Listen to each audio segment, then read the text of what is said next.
word culture. Now you have embraced, you have joined the university. Do you know its vision? Who can articulate our vision here as Nkumba University? Don't enter institution, don't begin teaching in a classroom before you check for what that group stands for. And later on I will ask you, what is your philosophy of teaching? If you're already teaching, what is your philosophy of teaching? We shall share those slides, you'll have the slides. We have our values as a university, but what about your values? Do they conflict anywhere in your operations?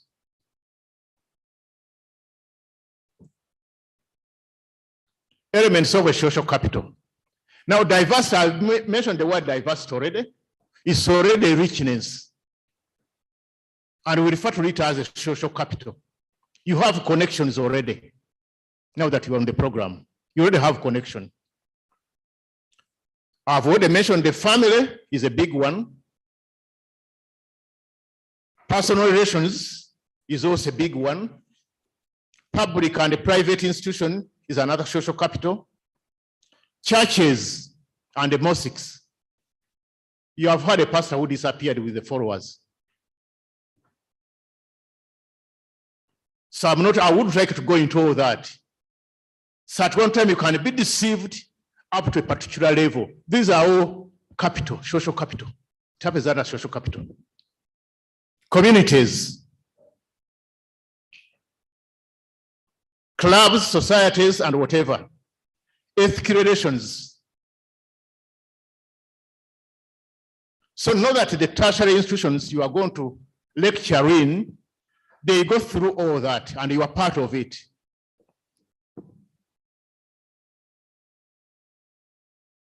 And I'll go back just to a university. Here you may interact with the BASA, you may interact with the US, you may interact with the academic registrar, you may interact with the VC, but they are all here for different reasons. The lecturer may be insisting on this, but the others may be insisting on something else. I've mentioned the structure, I've mentioned the culture. So as a lecturer, where do you fit in to fight on behalf of your students or to bargain on behalf of your students? Contextual aspect of schooling. And it's good I'm mentioning the word contextual, which is already part of your research. Contextual theory in connection with the contextual. Socializing processes. How do you go about socializing?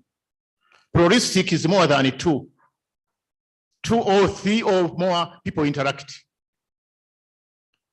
In an institution, again, you have in a university, you have people who are professionals.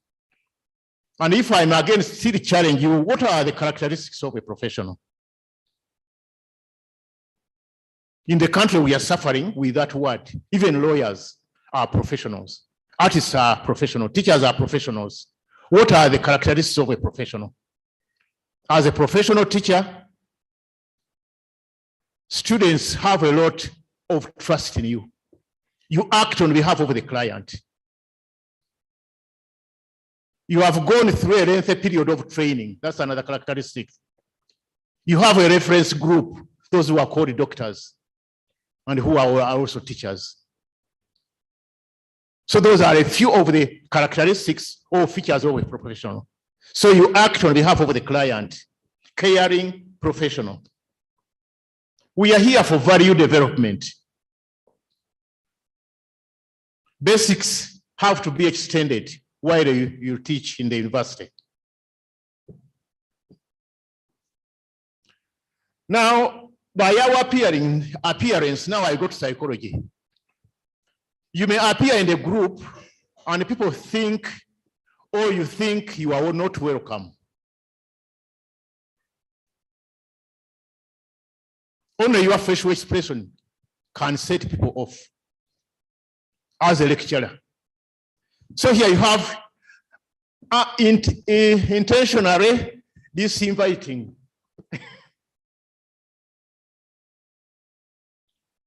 Unintentionally disinviting. Unintentionally inviting.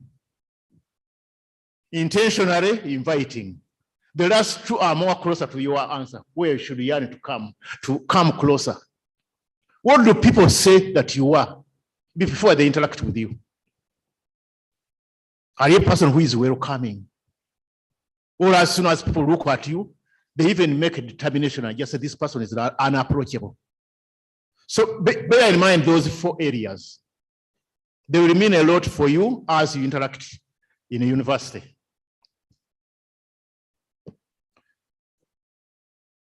The concept of inclusion. Here I'm quoting from American point of view. Education for all.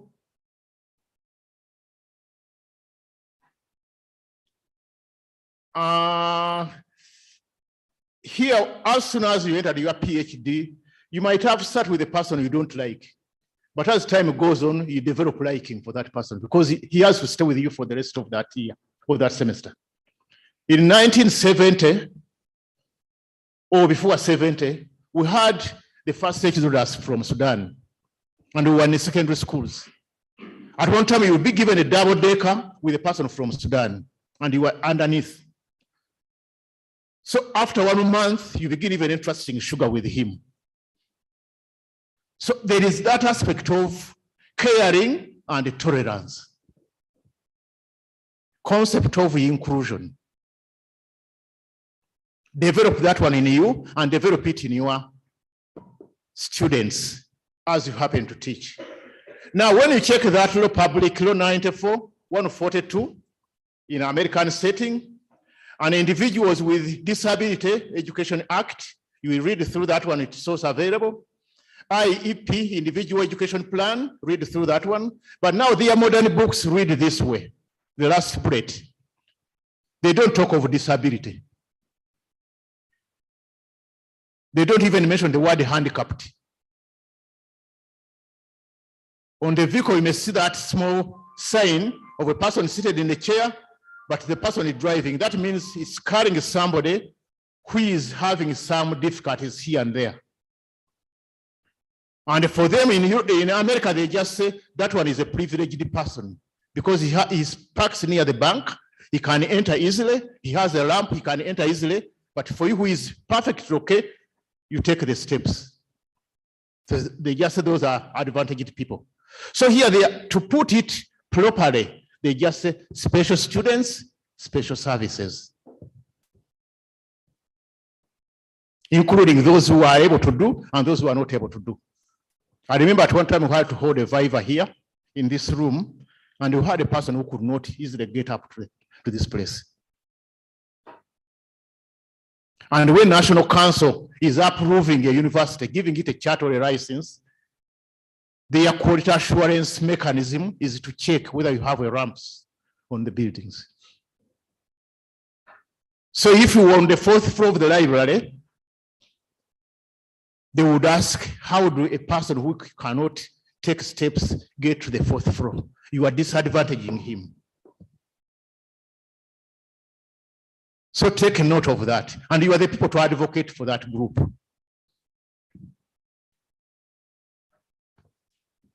Reflective teaching and decision making.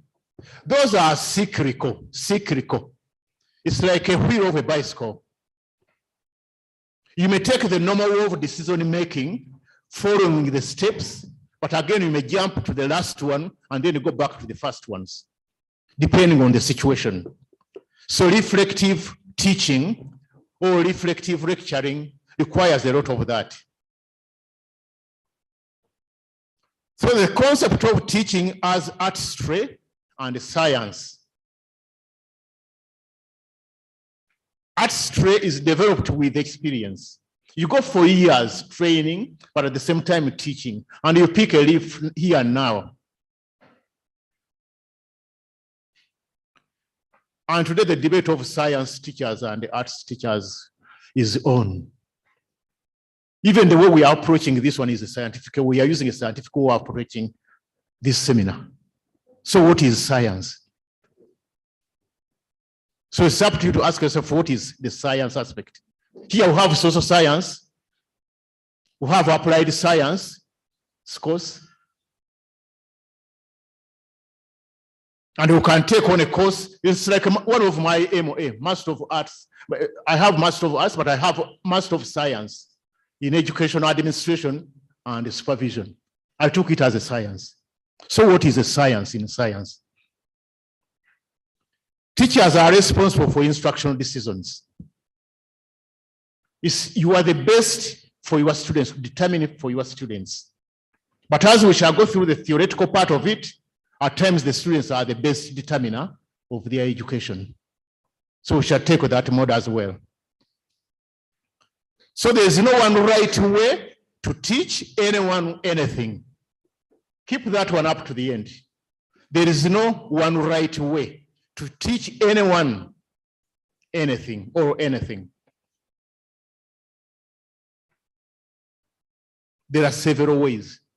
And that's where I started, that I'm unlikely to be here alone talking to you. We should have alternated with other lecturers. But that's not the way it has been determined today. Deciding appropriate content. Here we shall take a break and I will give you something to look back while we go through it. And one of you help me to distribute these.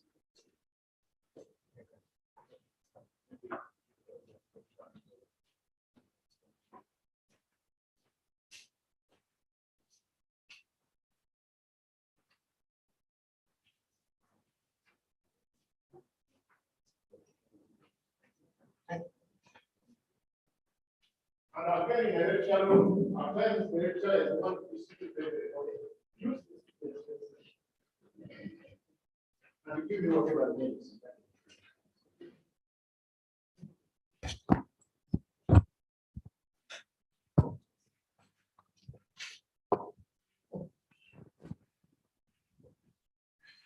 Now, while you look at that diagram, keep that diagram please with you. You will need it while you do the teaching. Now I'm picking this diagram from the book called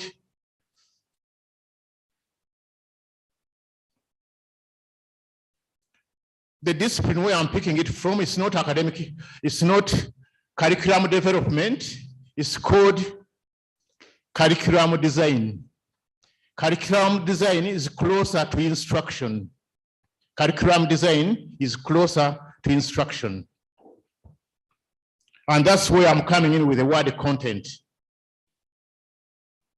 Now we shall build on those two words, content and the process. Content and the process. So at the top, whereby small black on that diagram, selection of content. You are hearing S1, S2. They are having another curriculum now, and they are battling with it. But whom did they consult?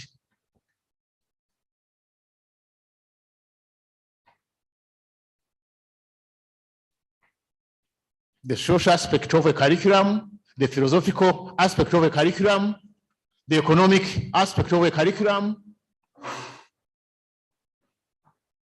the educational aspect of a curriculum. So education experts feed that content. Subject material also influence that content. So expert in content also feed that content, that curriculum or that content again. Now, I'll give you the group that I know. We have just had Trump in the United States. People in America have written books during his period, and they are selling those books in relation to education. They have come out with the curriculum, content connected with Trump. Now we are having Ukraine and Putin. or Russia war. They are also coming out with books to feed the content. So their content is continuously being fed by what goes on. And that one ties in well when we talk of cutting edge information. As you teach, what is the cutting edge in your area? Now check the diagram I've just given to you. The arrow which goes down, goals are just identified after you have selected the content. There is an arrow still going down, objectives are established. Lessons or lectures are generated.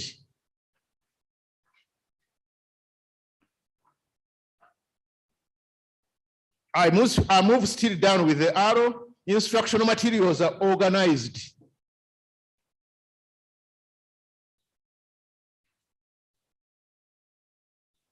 I move still down, learning environment recommended. So sue the teacher to look into all that.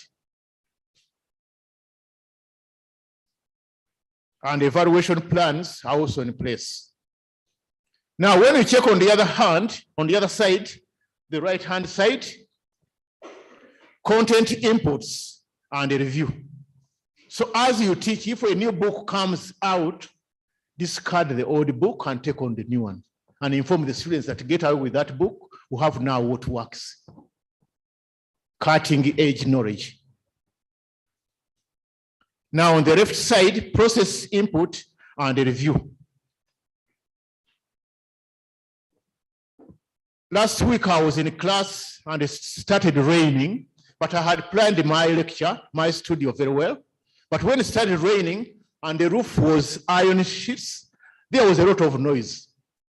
So I asked them, do you all have smartphones? They said yes. I started writing topics like bullets on the BB and asked them, surf on that, but it was in relation with what I was set out to do.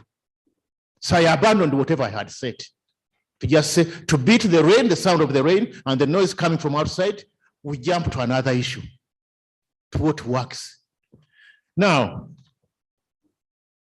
instructional materials are organized. I go back to that.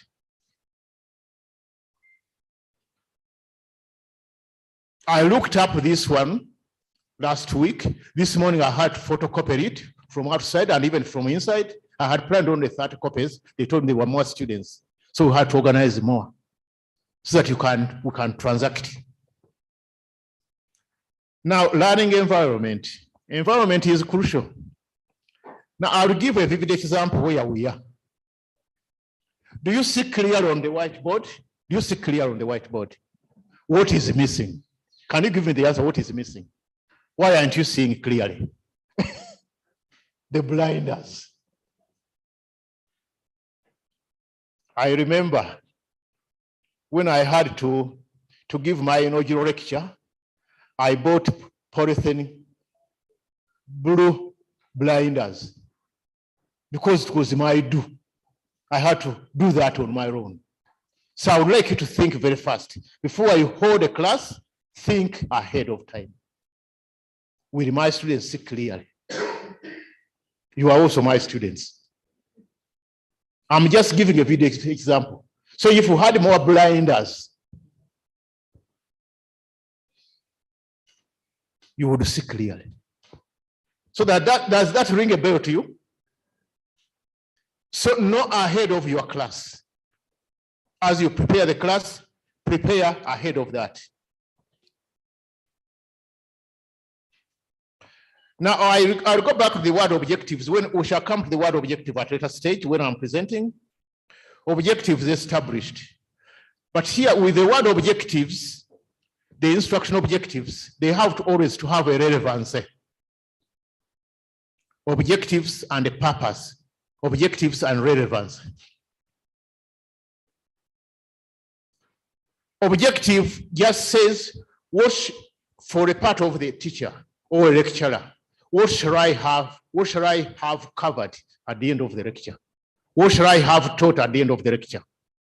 But on the part of the students, they may ask themselves, what shall we have learned at the end of the lecture?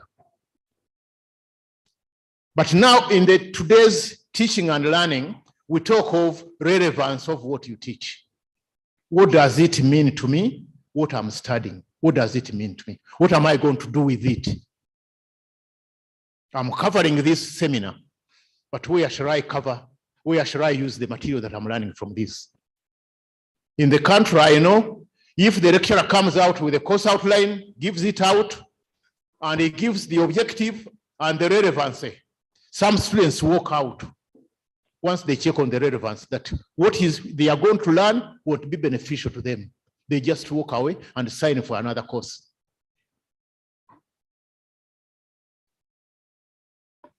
What we see in Uganda today, people are hired to teach. They come in, they just say, where did the other lecturer stop? And the following day he's in class, he begins opening his yellow notes and they begin talking, powering the notes, and he says, I've taught, and he goes away. Is what you are teaching relevant? So this one, you'll go through it slowly and check we shall be able on the word content and the process. So instruction involves teaching both content and process. So as you teach, if there is new knowledge, include it in for the benefit of your students and for your benefit. So knowing what is declarative knowledge, knowing how is procedural knowledge. Procedural is the process, knowing what is the content. Equity, equal opportunity for all students, please. And when I hit on master learning, if you have 40 students, have all the 40 students been taught and have they learned? It's up to the teacher to check. When you go to master learning, there is reteaching and retesting until you make sure that they have learned. Equal opportunity, equity. Yes, please.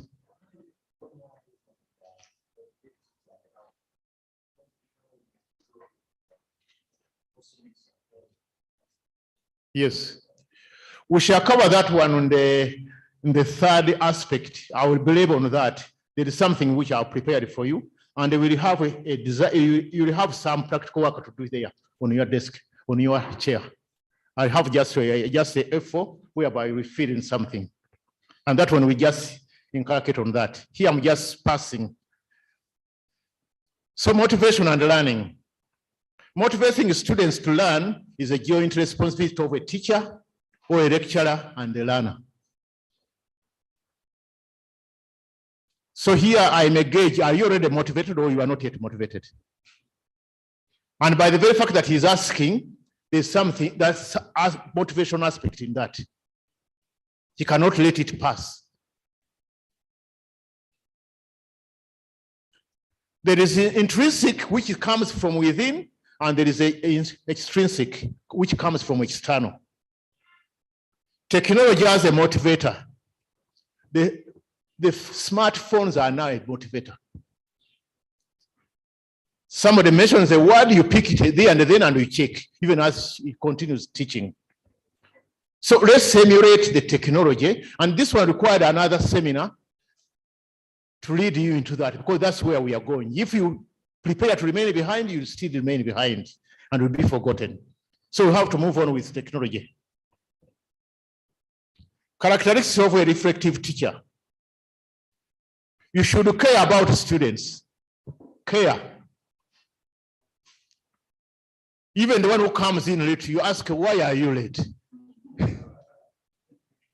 Then that person just, it hits a bell, just say, why am I late? That person just saw me entering and he's asking, why are you? Should care for the students. What happened? And those, if I'm hinting on the word smartphones. The other time when I ask them, use your smartphones, I ask those, if you have no smartphone, sit next to the person who has a smartphone. Caring, I've already talked about that one. Understand the social context of schooling. I go back to what I've mentioned before. Question assumptions. You have to question assumptions. You have to know the content. You are actually hired because you have the content. You are hired because you know the content, and you have to deliver.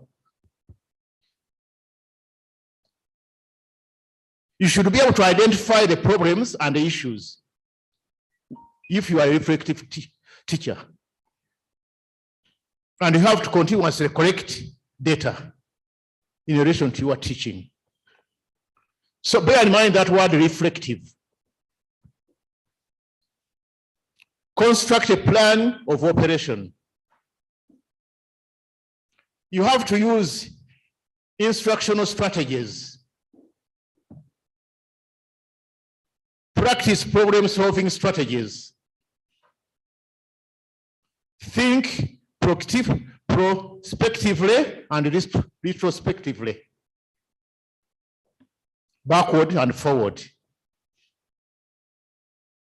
Realize that reflection is cyclical, like a decision making. Here I mentioned earlier, a wheel within a wheel. One spoke going into another spoke. That's the reflective aspect of it. It's cyclical. You may be at the end, but you may go back to where you started. And you have to evaluate the results of the process of what students go through.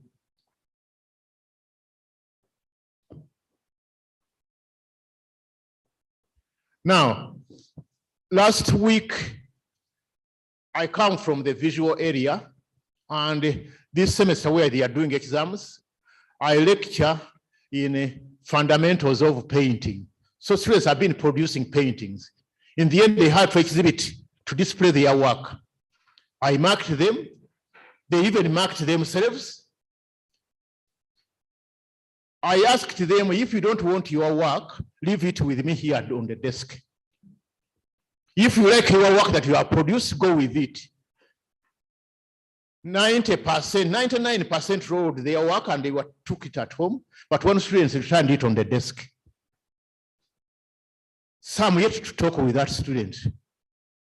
Why did you choose to take art if you don't like what you produce? So when you evaluate against students and some don't make it, go through the way they have performed and check the reasons why they are not performing well. That's why Mastery talks of reteaching, retesting, and then move on. The schools play a vital role in inculcation of youth into our society. That's very true of Americans, but today, as I will mention later on, they are suffering from it as well. So schools inculcate youth into our society. There is a wide range of cultures, individuals, and values to be accommodated in a university. Education for all. The culture of a university affects all these within it. All those, that word should be all those within it. You like it or not, it affects you.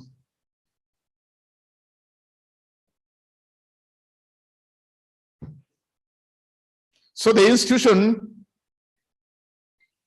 have a legal commitment to provide an equal education opportunity to all youth, regardless of ability, disability, race, or socioeconomic situation that that student or that person may be in. So you go beyond the disability and go over it. In other words, education for all. So decision making is a key element for effective instruction. Reflective teaching is a dynamic model. So you talk of models, that even is that one is a model.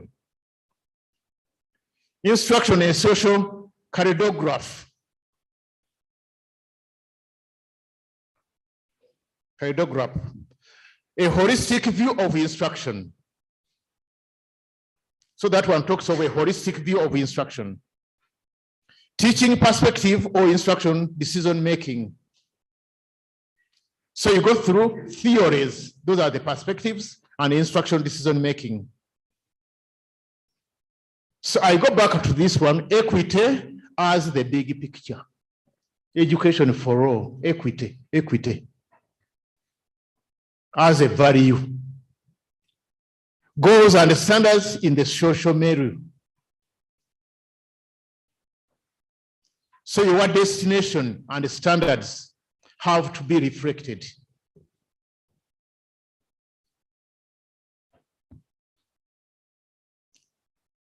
So we're going for holistic instructional considerations. These are questions you would put to yourself. What is the instructional purpose and the goals and the goal? So why do you teach what you teach? Why do you teach what you teach? And the students ask, why do I study what I study?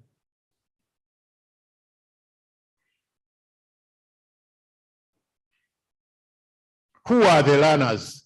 So knowledge of the learner helps you to address his issues in a proper way.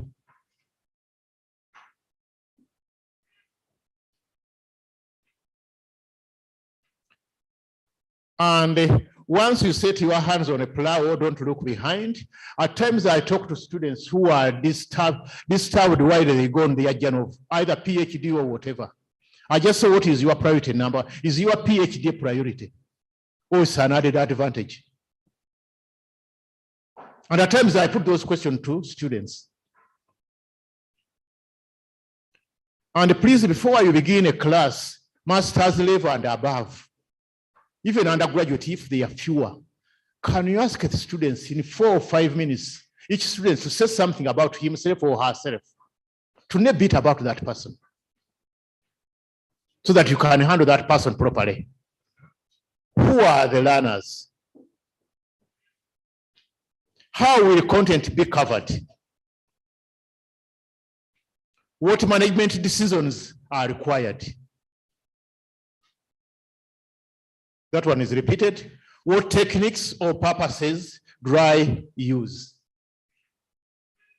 So after knowing the top ones, then ask yourself what comes next. How responsibility will be shared? It's like you supervise and supervisee. You have responsibility both. Even when you go to a lecture room, students have their responsibility, like handing in their coursework on time. I have a master's students here, educational management and planning. I had around 39, the distance learning, but after giving them what they should cover when they are at home, they started negotiating with me. You gave us a lot of work, can we handle only 6? I said you are going to do all of them. And one sends one, and they expect the answer back to that, the one you have marked. And after you have marked it and you send it back, the others will emulate. If he scores well, they will all copy from that person and they send you similar work. So responsibility that is shared. So a lecturer have to be careful the way even you send back the homework, the marked work. At times they are using the first person you marked and they are returning the same information, twisting a word here and there. What instructional resource do we have? What special students' consideration must be made?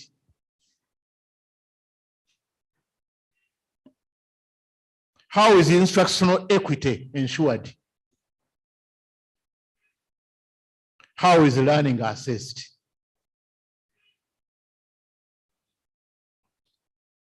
At times, lecturers, you negotiate with students and it's allowed.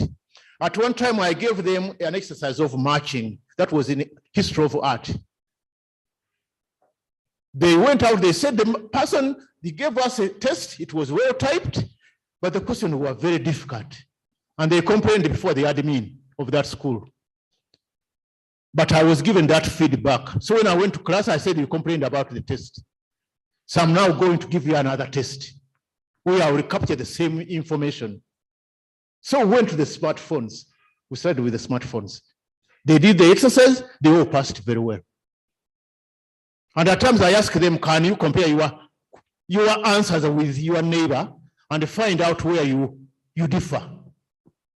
And in the end, submit on your own. So there is reteaching, teaching, and peer teaching as well. The idea is that the concepts are taken, they are learned. So use whatever it takes to make every learner be on the same page.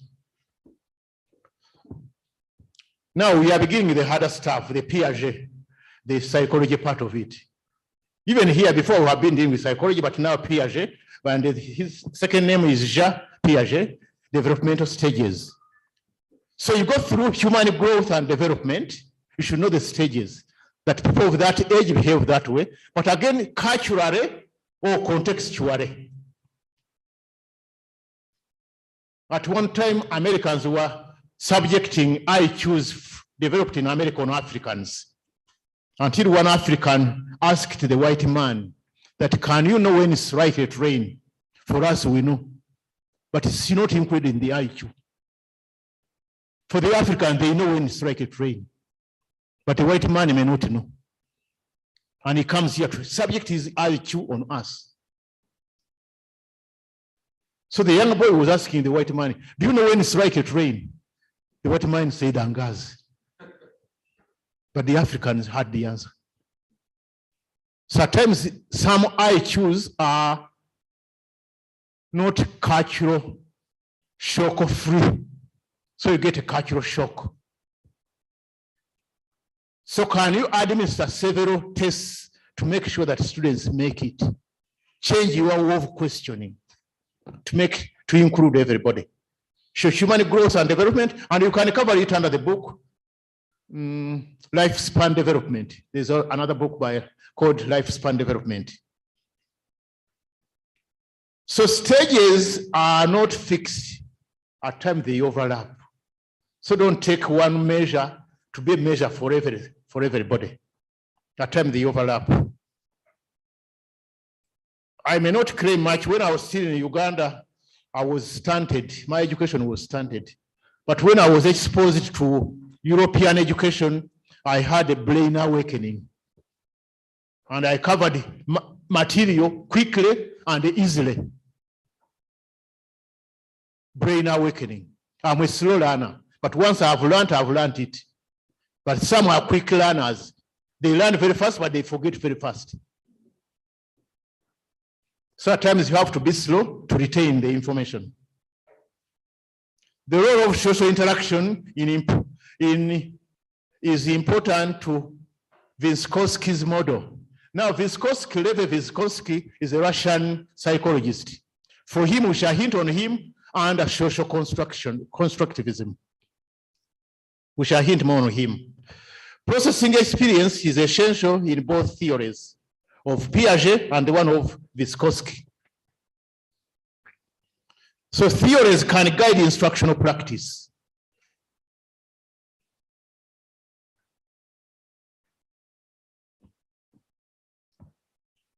Now that one is a giant and it cuts across different disciplines. I'm referencing, so read about B.F. Skinner. He's more closer to the cutting edge than Pavlov conditioning. B.F. Skinner is critical for motivation, critical when it comes to motivation and transfer of learning. And he, again, is critical when it comes to direct instruction, which relies on application of behavioral principles. Direct instruction is not a rigid low-level instruction model.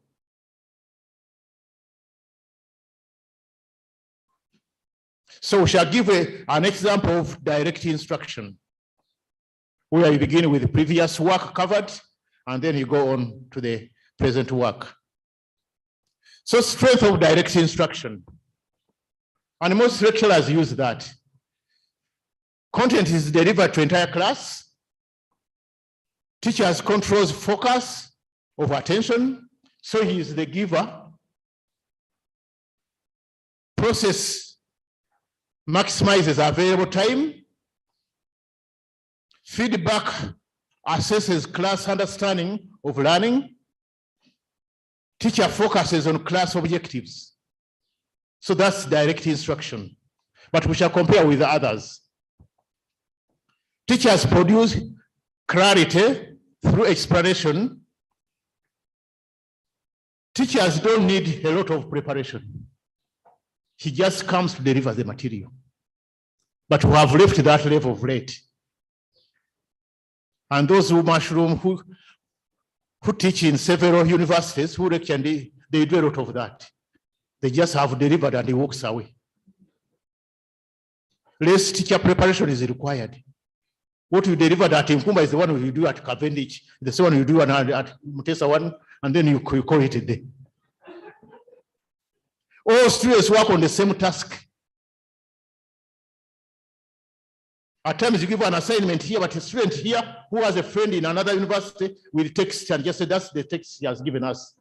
By the time you go to teach the other place, they already have the answer. Steps of direct instruction. These are steps of direct instruction. Review, check previous work. Last week, I was in one place just teaching history of art again. I'll give you an example. I asked them, where did you stop? They said, last semester we studied about Greek art history, ancient Greek art history. I asked them, what do you remember about the Greek? If in a hurry, if I'm asking you to know whether you studied, what do you remember about Greek, ancient Greek? Anything you remember? They could not answer. At least in the end, one said the pyramid.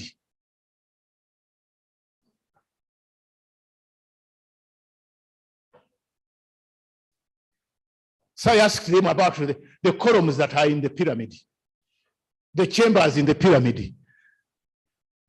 So at times, once you enter the class to find where students are, you begin by review, check previous work. Even if another lecturer has covered them, check to know where they are before you can chip in.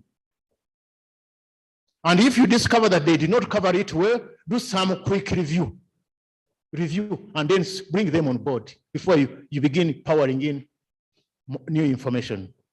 So previous knowledge at times helps us to take on new knowledge. Present new material in small units, in bits. And later on, I will talk of lessons more. Provide for guided practice. Provide for feedback and a corrective. Supervise independence to work. Revise concepts every week and every month. Revise. That's still under direct. Now we move on to another one, cognitive perspective. It's another theory, teaching theory. It's another psychological part, and it's covered by Anderson, man known as Anderson. And I would like to take on a book for your enriching yourself, take on cognitive psychology as well. It's the same as cognitive psychology, is the same as critical thinking.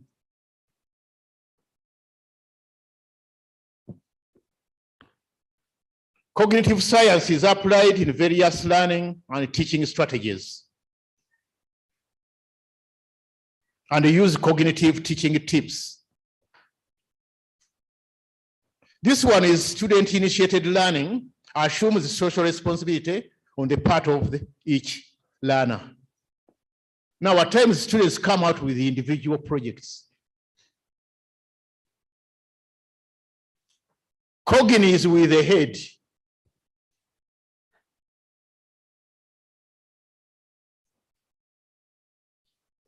Behavioral is something different. It's more in behavior. But this one is the head.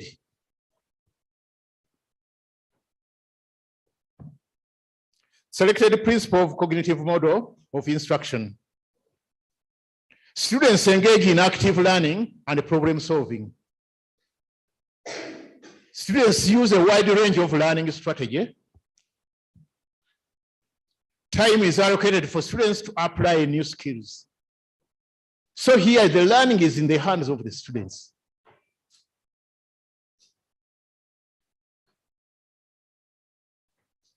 But the organization of it, as we shall read later on, is in your hands. Responsibility for learning and problem solving is transferred from teacher to student. Strategies to be learned by students are closely specified. There the teacher comes in. Rate of students learning is determined by the teacher. Teacher is responsible for instructional decisions.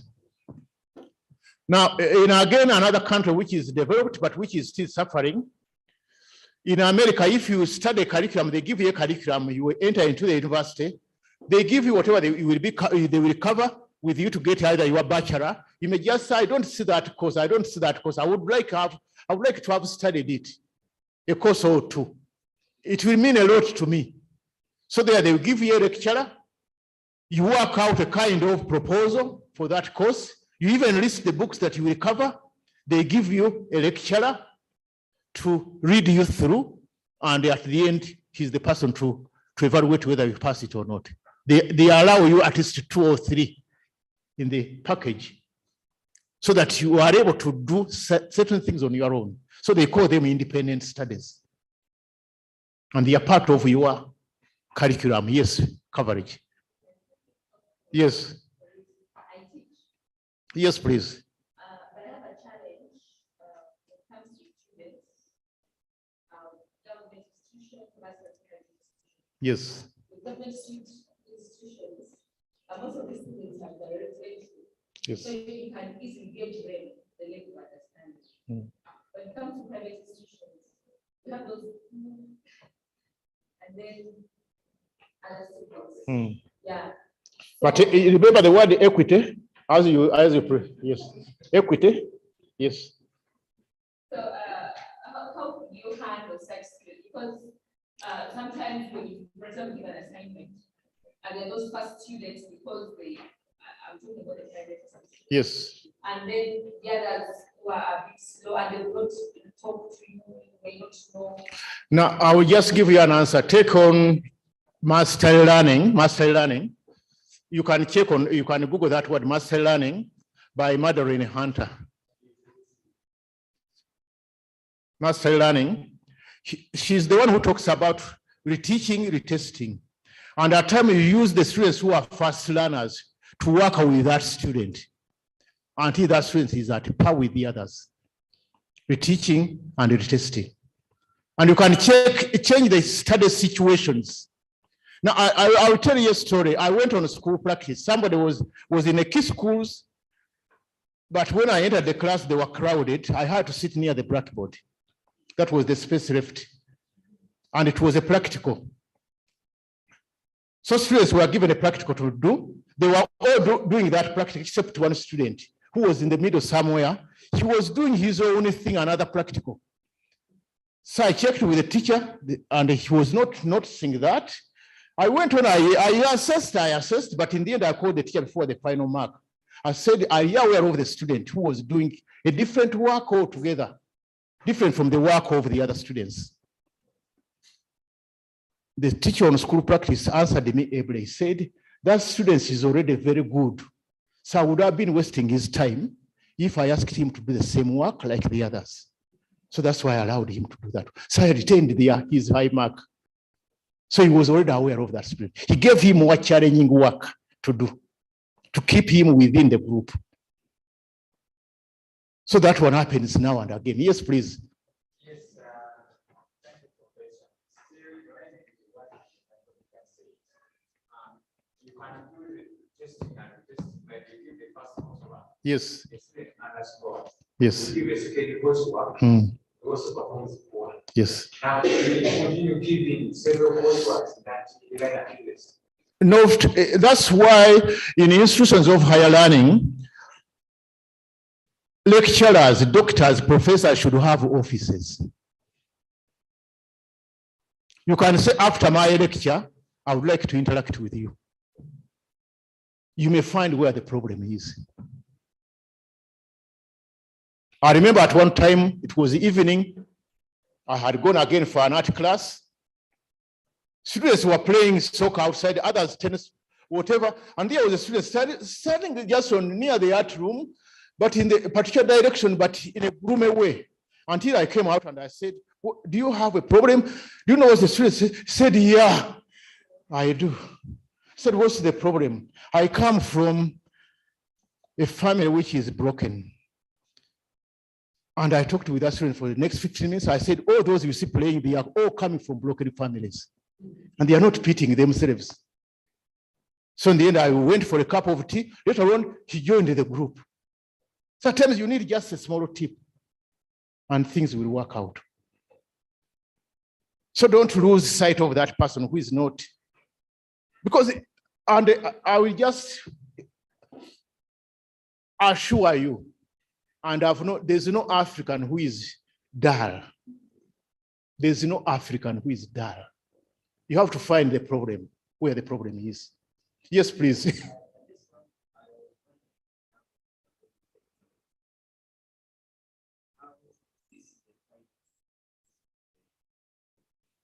Yes.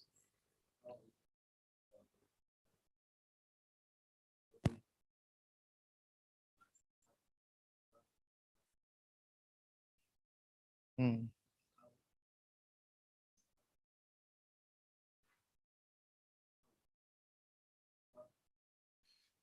I will just use what works. Use what works. Jump to what you know that works.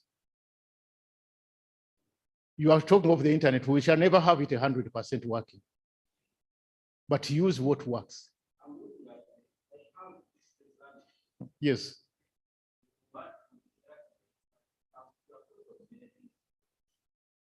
Yes. Mm. Find a method of including him. Find a method. I remember during COVID, and we are still in COVID, even though we are exempting ourselves from it, we are still under it. I left my mask over there. We used all means. We used all means. At one time, we even asked them, if you can get somebody traveling to Kampala, send your text to me so that I read through it, and we move on. We survived. Even now, we use what works without compromising the standards. That one is tricky, without compromising the standards. Yes.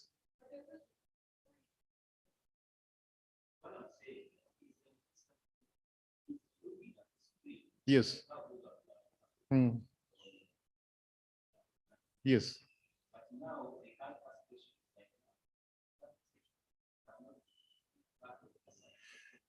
Now, do you know that at one time I may ask him, is there anybody who has asked a question? We have done that one before. Have we done that one before, Corinne? They text and then he can read it to me and then I respond. Does that answer your question? Not fully, not fully. We shall find a balance somewhere.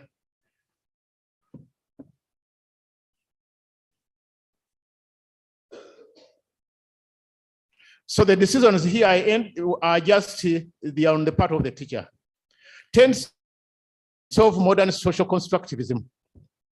Learning is dependent on the prior conceptions of the learner that the learner brings into the experience. What do you know before we handle the new material? What do you know? What are you bringing? In other words, when I used to handle master students and I'm still handling them, the first time I handle them, I just say, you are not a whiteboard, that you come here that I fill here. I fill the whiteboard with black. You are not tabula rasa. You come with experience. So it's that experience where I have to build on to go where you like to go. So prior conceptions should not be thrown away. The learner must construct his or her own meaning. Learning is contextual. So learning is dependent on the shared understanding of learners. Learners negotiate with others. So once you are in a group, and now they recommend a group of 6 up to a particular number, not beyond 12, those groups work out fine. And remember, once we place you in a group again, and you have to present, it's always another person presenting. If it's presenting to the bigger group, the group should choose a different person from the group, and not only males, and not only females. So it should be rotational.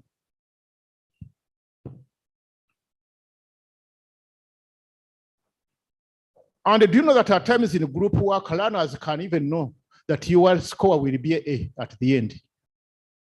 When you are doing group work, they can tell you that yours will be A. The way you articulate, the way you come out with information to feed with the others, they will just say, for you, will score A with that type of lecturer. So we discover that one in a group. That's the social capital I was talking about at the beginning. So learning is dependent on the shared understanding of learners. Learners negotiate with others. Effective teaching involves understanding students' existing cognitive structure and providing appropriate learning activities to assist them. So you have to assist them by knowing where they are. So teachers can utilize one or more key strategies to facilitate conceptual change, depending on the congruence of concepts with students' understanding and the conceptualization. In other words, you take on where the student is and the way he understands, and then you build from that picture. So don't simply impose what you know on the student.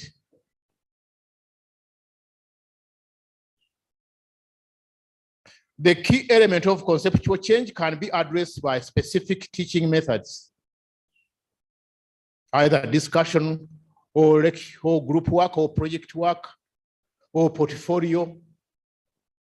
Sometime I will talk about the word portfolio. There's a way a student can go through the experience of that semester by providing a portfolio.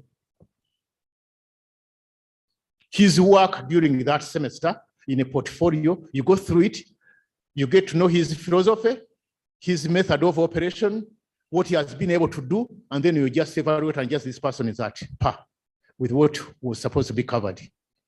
So great emphasis should be placed on learning how to learn than on accumulating facts. So do you liberate an individual by teaching, by the way you teach?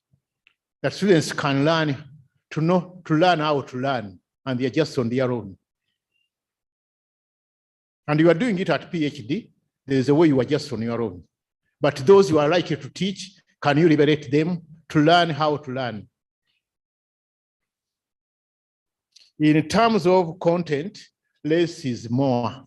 Less is more. It's better to cover less and know it well than to cover a lot and not master anything. Active learning requires the use of many different teaching techniques. Snapshots of reality, which is a hybrid. Qualitative studies show snapshots of schooling practice. Qualitative studies show snapshots. Snapshots are in bits, and a hybrid of them gives us the answer at the end. Written work again. Now this one is Goodlad's top reported activities, 1984. You can surf that one and read about written work, how the learner you can sense whether he can sequence information, whether that person is logical. In other words, you can discover a lot from somebody's, either a letter to you or a letter to an institution. You can discover a lot. And the lecturers listen a lot to explanation. You can sense somebody's level of either perception or conception. You can engage somebody by listening to what that person says. Preparing for assignments. the way that person is prepared, and then practice or performance, the way that person performs, you can learn a lot from that person. Now we are going back now to philosophy. What is your vision for teaching? Earlier I asked what is the vision of Nkumba University, and no one of you put up his hand. So don't enter an institution without knowing its vision. What is your vision of teaching? How do they tally with the university vision of teaching? Or the university's vision, what the university stands for? Yes.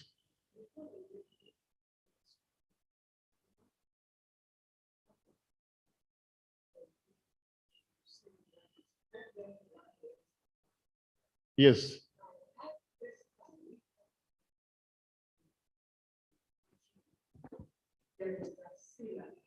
Yes.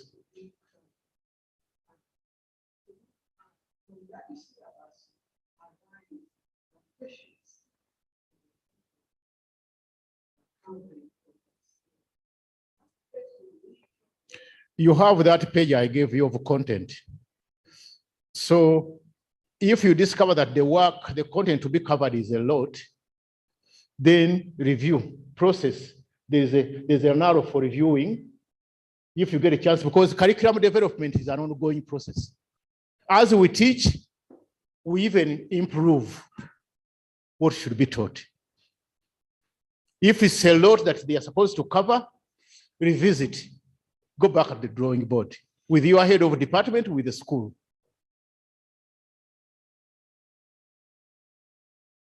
And do you know that when a student is missing a mark, lecturer, we asked what went wrong. So it's you to give us a feedback at departmental level, just say, my course unit is overloaded. We cannot cover all that in 15 weeks. Can we revisit? Curriculum development is an ongoing process. You get the message? So revisit. And I remember the teacher is a determiner, In one PTA, in one institution, a PTA was seated like the way you are seated, and one parent was overwhelmed by the report he had received from that school. He put up his hand, he said, Mr. Headmaster, my son or my daughter returned home and he had here in physics, he scored 30, but your good teacher put very good. What does very good mean for this institution? Do you know what the headmaster did? He said, I have my teacher here for physics. Can he explain? The teacher stood up. He articulated properly. He said, I've been keeping data of that student. He is a slow learner. At first, he scored 5 out of 100. Another time, he scored 8 out of 100. But all of a sudden, he scored 30. That's why I put very good. So is the very good justified? Yes, it's justified. So know your clients very well and have the data. It's a joke, but it's real. All of a sudden, it's jumped to 30. So it's likely to jump to 50. Maybe with better facilitation. All of a sudden, that's why I put very good as a comment. And the parent was happy, other parents clapped. Yes, please.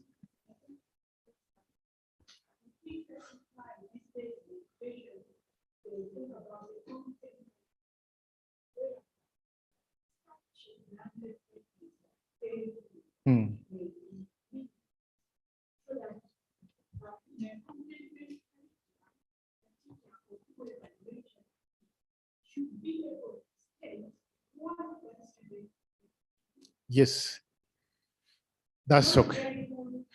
Yeah, but by then it was that. And the very good is contextually explained. So we talked about context, the social context.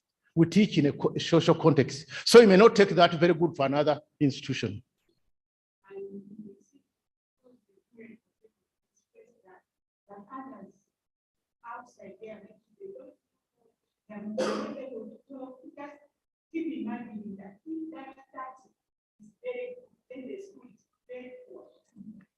That's on the other level.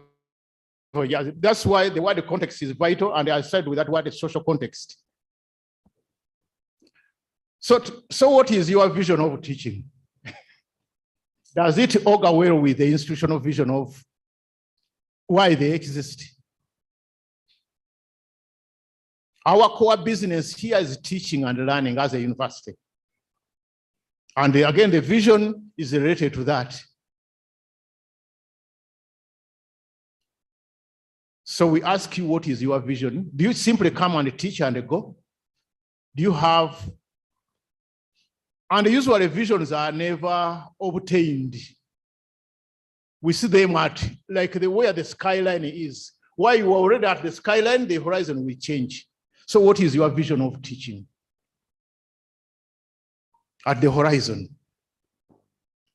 Your vision for teaching and school or for institution for teaching determines a lot of what you do in that school. So check the two visions of yours and the one of the university. So your vision for teaching is important if you are to do it properly. Yes. Yes, you can go to the vision of students. Why should you study what you study? Why are you here, in other words? And European countries, before you embark on masters and above, they ask you to write a statement of intent.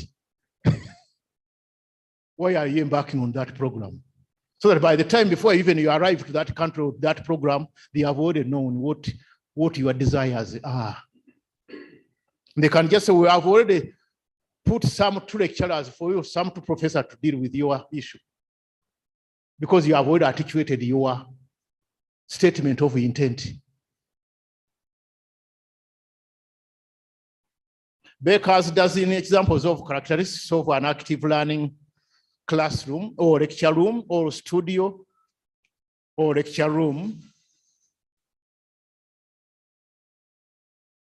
He has a dozen, but he mentions the 13. But it was easier. A dozen is more remembered than 13. Cooperative learning groups. If time allows, we shall do some cooperative learning here, but it will take about 5 minutes and we are done with it. Inquiry-oriented activity,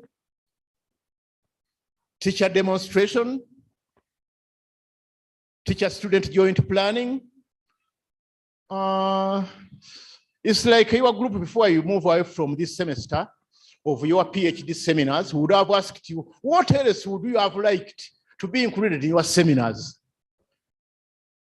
So you may mention something and we'll capture it. If you all put your hands, there's a way we use democracy, but at times we can even think through, and then we add that unit in your seminars. Even master students, what unit is missing here?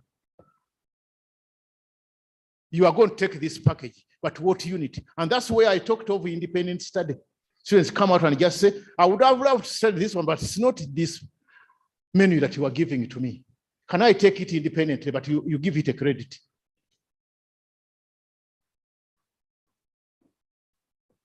Teacher-student joint planning, that's where you can voice out.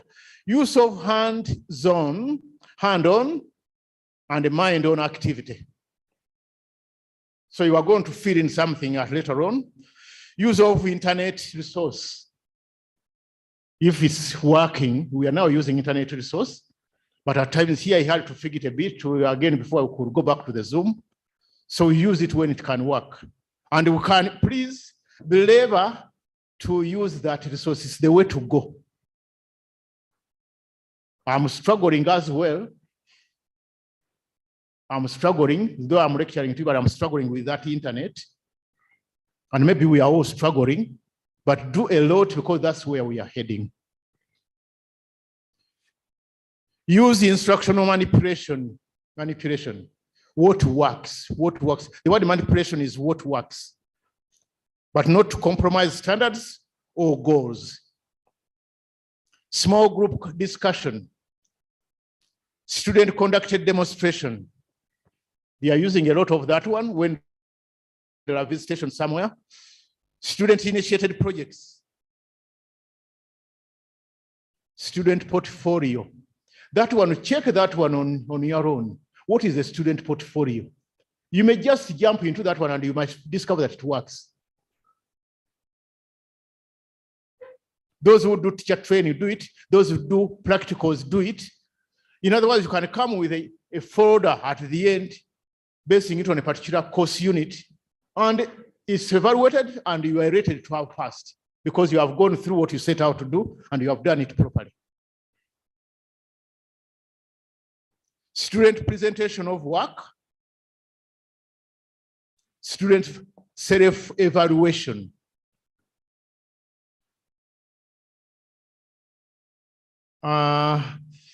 It's done a lot, even in the United States. At times they ask you, which marker would you award to your work if it's visual? What mark are you assigning to your work that you are putting up? And you give reasons. Where is his strength? Where is his weakness? Self-evaluation. And you do that one even in appraisal. Before your boss can look at it, at times you tick where you think you are before you can reverse it a bit. And afterwards you all sign that you agree to his evaluation as well, or to her evaluation. Equity has a big picture. Now this one toggle it to America with the garnish which is going on now. Our nation's diversity is its most compelling strength and also its greatest challenge. Our diversity, the white supremacy. Tackle it with a gun. They celebrate diversity, it's their compelling strength, but also its greatest challenge. They have to cope with it. They have to solve those issues dealing with diversity. Should institutions' curricula promote unity or exert differences? Inclusive classroom, lecture room, studio room should welcome all learners. Should welcome all learners.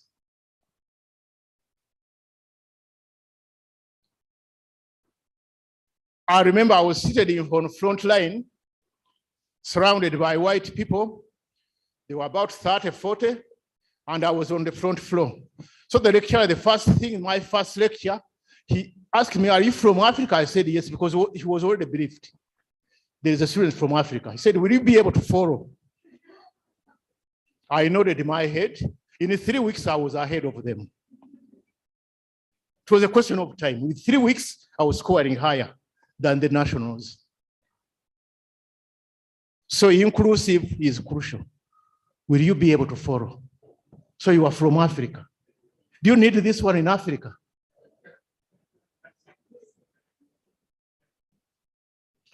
So the institutional is national, is regional when it comes to diversity. Check ethnic diversity as well. Check physical diversity. Check religious diversity. Check language diversity. All those are found in institution of higher learning. Incorporate language skill component in all courses and the units. Now, some masters here and outside, before you can cover it, they ask you whether you know the second language, whether you have a second language. Some just say, I know my Uganda. That one is not enough. And if you are to study a course in another country, if it's in France, they may ask you, can you speak eloquently in French? So those who are doing hotel management down here, they have at times to take French, and at one time they took German. They were taking German. And of late, they are taking Swahili, those who do journalism. So at times, language in a curriculum is crucial because it will help you to deliver. So recognize the importance of language diversity. and in informal student language usage. In informal students' language usage. Encourage mastery of English as soon as possible. Encourage. If our instruction, and we have been asked to occasionally from outside, at times they write to the university, they ask, was this course covered in English? Can you please assure us that what this person covered was done in English? Again, they are checking on language and language diversity as well. Encourage mastery of student native and second language. Encourage. Encourage. Because at times we talk of L1. L1 is your mother tongue. L2 is your second language. So once you have mastered your L1, L2 becomes easier. If you ask me to articulate properly in my mother tongue, written form, I forget. I forget a bit, and it's a shame. What about you? Can you eloquently write in your mother tongue? Eloquently, if you are sincere to me. It's not a question of joking, but you ask yourself. Who is exceptional or who is special? Earlier I said special students, special service with the word equity. Special can mean intellectually very well or slow learner. That person is special. So special service for special students. Intellectual.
Mastery learning is one of them. I've talked about it.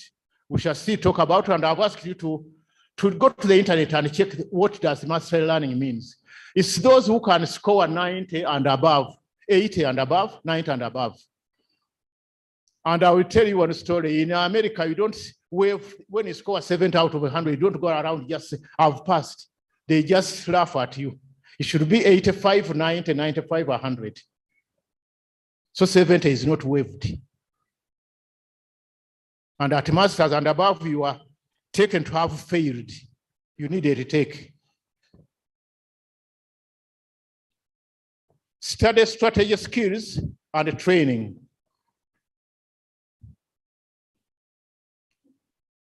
It requires tutoring. It requires cooperative learning. Again, the computer people, computer-assisted programs to assist some of those learners. And at times you might need listening labs. Again, in an effort to produce, to go in for equity, education for all. You can go in for high interest books. You can go in for large print for those who cannot read properly, or braille material. You can have task groups. The word buddy is American, buddy systems. You have, the people make friends. And people pick a lot from friends. They learn a lot from friends. At times they hire special teachers to go into that. Again, in an effort to accommodate everybody. Objectives, outcomes, and standards for instructions. Planning is used as a tool. And we use a lot cognitive taxonomy as an instructional guide. We shall just elaborate on that. Using objectives to guide learners. We have hit on objectives. They should make sense to the teacher. They should make sense to the learner. And some objectives are teacher-centered or they are program-centered, but they should be student-centered as well. But more so, more student-centered. And the relevance of it or the purpose, as I mentioned earlier. Converting standards into objectives.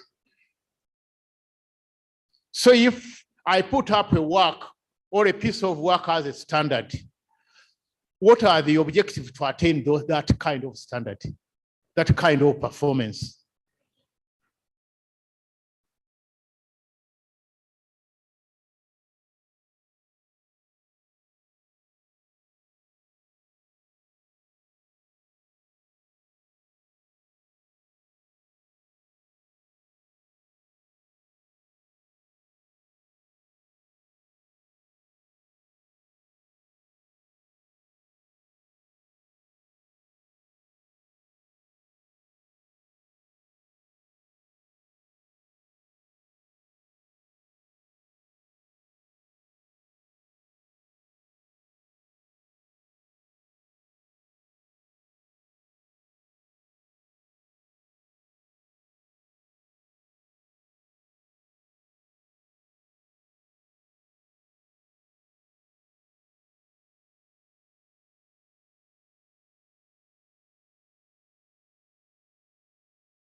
And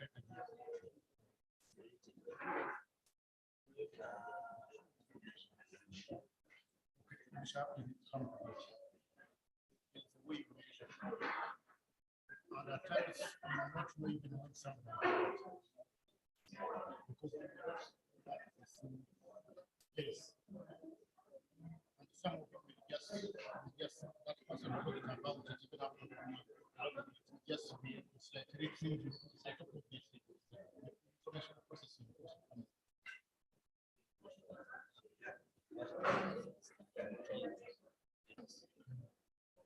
Teaching.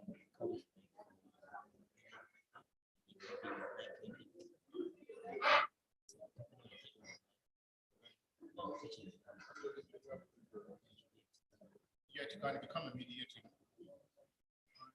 Because they took the way to the other one,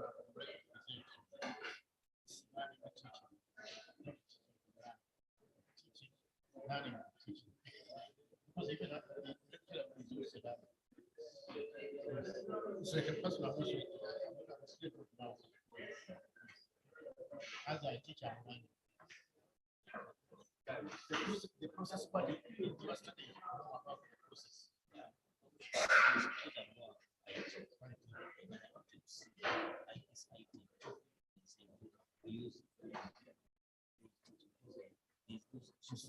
It's a technology.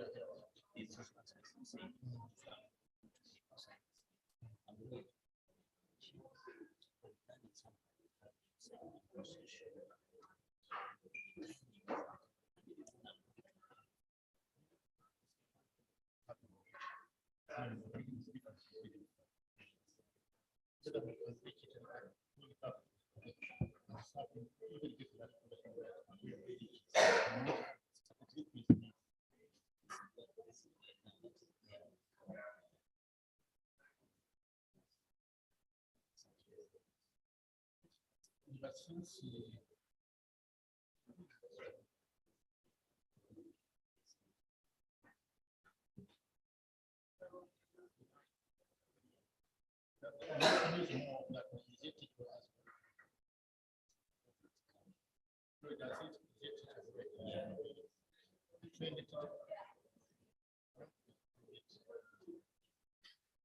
find out with them and they can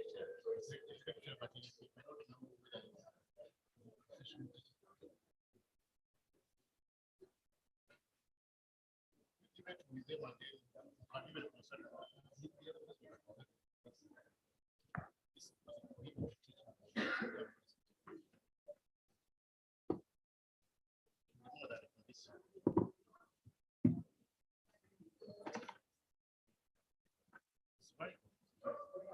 and they say you have to specify the time within the context. Pulling parties the people around by events. So you could have spent the time and then finish.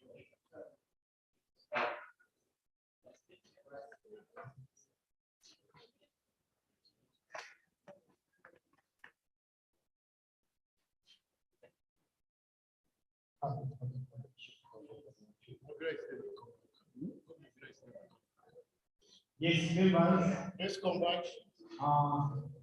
Can you please return back inside that we can see members, PhD students outside? Please finalize whatever you are doing outside and come inside to that seat. Thank you.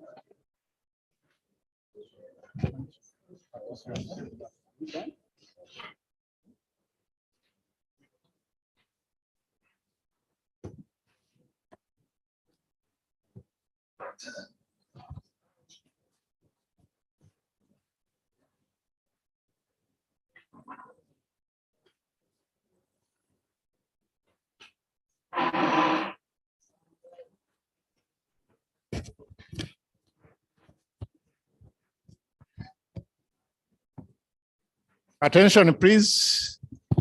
Let's get seated.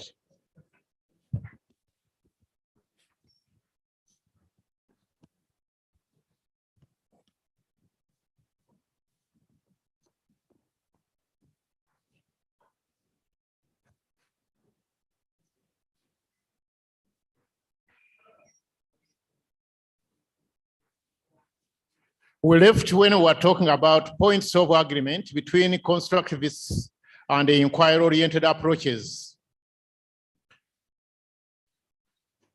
So the focus is on the student. The pace of instruction is flexible, not fixed. Students are encouraged to search for implications. Students are encouraged to generate multiple conclusions. And that one would serve the aspect of diversity as well. Remember, we are dealing with diversity.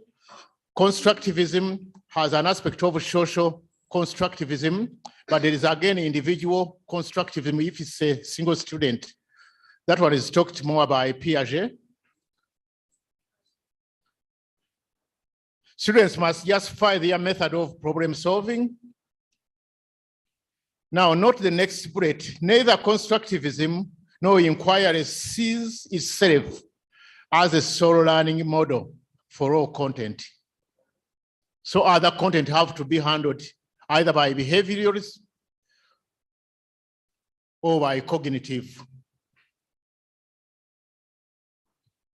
There is individual constructivism and there is social constructivism. Nature provides the objects and the human classify them. So out there, nature, and we are part of nature, provides the objects. And the humans, we are the people to classify them.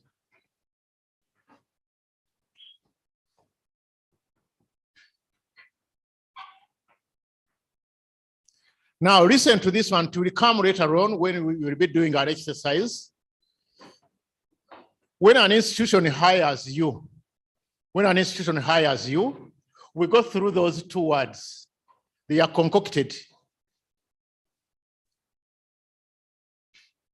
M stands for a teacher or a lecturer. You are supposed to monitor. As soon as you enter the class, you are supposed to monitor and adjust to find out where the students are. And even as you deliver your material, as you deliver the content, monitor the students, see whether they are comprehending what you are teaching them, or whether they are taking in what you are comprehending, what you are lecturing to them. We are bound to use principles of learning. Use principles of learning. That's for you. S stands for you to set the objective or objectives at the correct level of difficulty. T, you teach or you lecture according to the objectives. And when it comes to assessment, you test according to the objectives. So don't go outside that one. You are hired to do those things by any institution. And if I'm to enter in a lecture room or in a studio or in a lab, even if I come in late, I check for those letters only. Is he monitoring and adjusting? Is he using the principles of learning? Is he setting the objectives at the correct level of difficulty? Is he teaching or lecturing according to the objectives? Is his test that he has set for the end of semester based on objectives? Then I give you a tick if the answer is yes. Again, in a lecture room, I may use another jargon of words. I covered those under master learning. GRAD. G stands for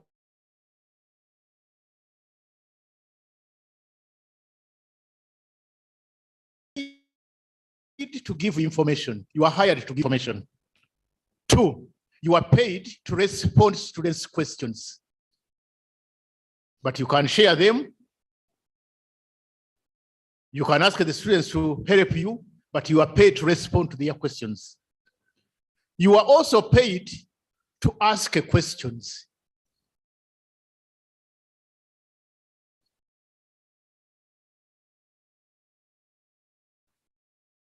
We shall find another activity later on whereby we shall use those two to check your comprehension.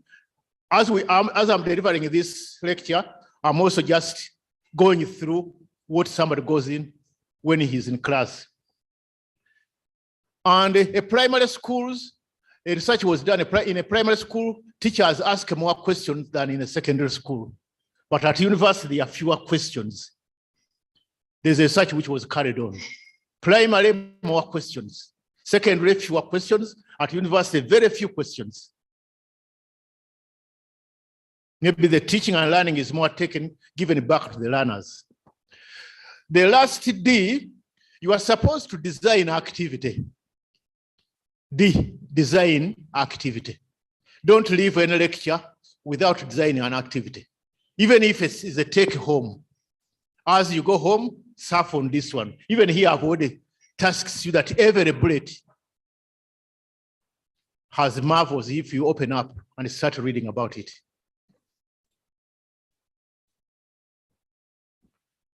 Now I go to question stems and the dynamic subjects.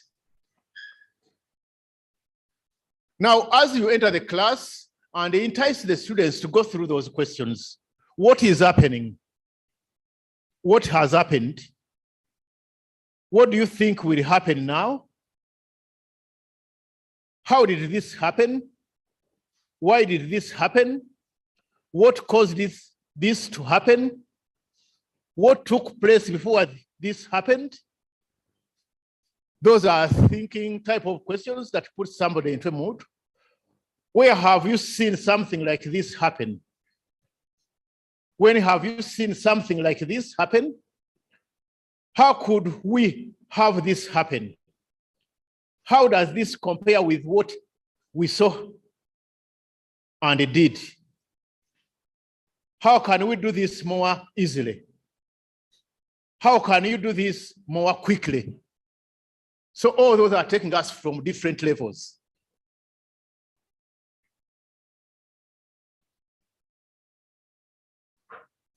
What kind of object is this? Questions and static objects. What kind of object is this? Is it? What is it called? Where is it found? What does it look like? Where have you ever seen? Have you ever seen anything like this? Where and when? How is it like other things? How can you recognize or identify it? So those are questions taking you to different answers. How did it get its name? What can you do with it? What is it made of? How was it made? What is it? What is its purposes? What is its purpose? How does it work or operate? What are the new things does it have? How is it different from other things? Discovery learning has got those 1 up to 4. Discovery learning has 4 different dimensions. Knowing that, knowing how, discovering that, and discovering how. We are going back to the content and the process, the methodology, the how to do it. Assumptions about learners and learning. New skills, knowledge, competences, and interests are built on previous ones. So what does the learner know before you can begin inculcating of presenting something to that person? What does he know? What experience does do learners bring into the classroom or the lecture room? Information is remembered when it's meaning, when it is meaning and gained through active and enjoyable learning. Information is remembered when its meaning is gained through active and enjoyable learning. So it ceases to be interesting when what happens before does not happen. Motivation is reinforced when learners feel competent. When they are scared, motivation does not happen when they are scared. Opportunities must provide to practice critical thinking and problem solving in various formats. Yes.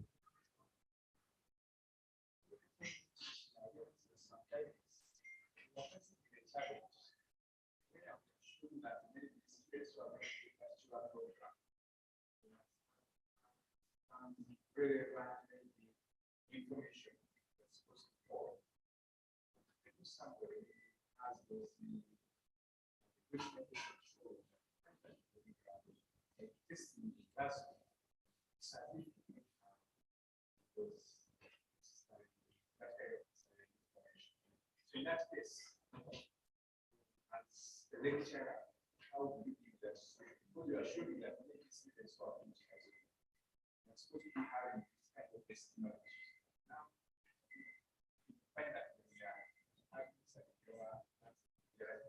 Have you ever heard of the word remedio? Remedio. Yes, you do that. You cause it to happen.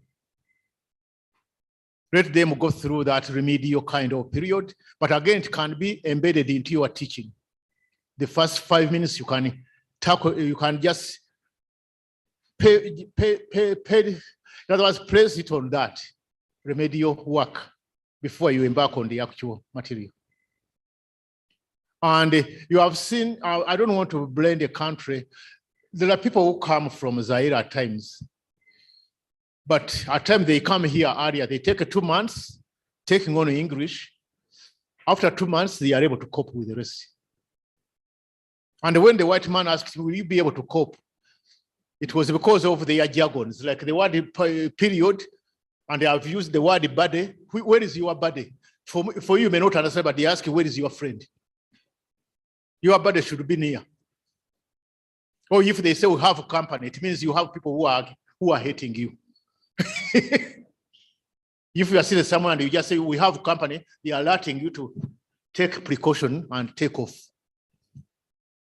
So if you have not done those jargons, you may not fit into the English language. So you have to go through that one before you can have a straightforward kind of understanding. So remedio is the answer. But the way you do it, let it be institutional. How you feel in that gap. So opportunities must be provided for practical critical thinking and problem solving in various formats. Now, rules for summarizing. That one happens again in institution. To stimulate understanding of materials,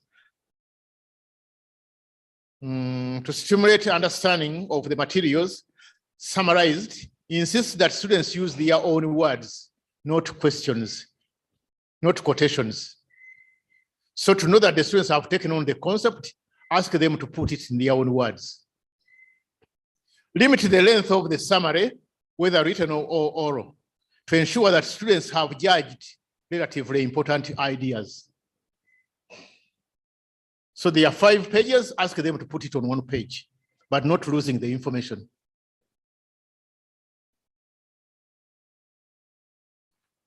Have students discuss their summaries, especially the criteria they used for including and excluding some information. So thus you have done your assignment, sit with the person next to you or sit in a group of 3 and present to them. And in other words, convince them that what you are doing is proper. Have students discuss summarized process, what steps they followed. What dead end did they come to? What problems have they developed? What problems developed? Thank you for listening for this first part. We'll have a second part too. If you have some questions, you can put those ones before I move to the second one. The second one will not be far from the first one, but will be presented in a slightly different form. Again, to accommodate all learners. So thank you for listening. You can clap for yourself. for persisting up to the end.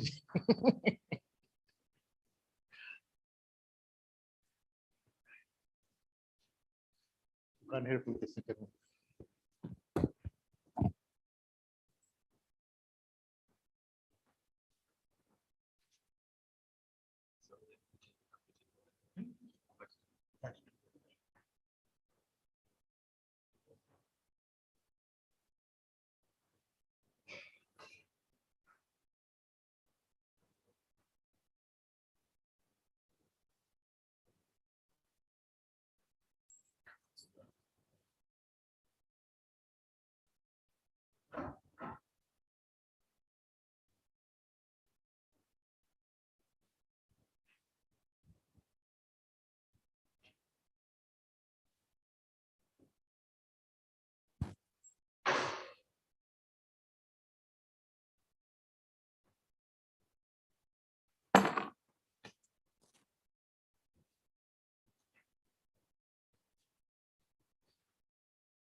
Yes, please.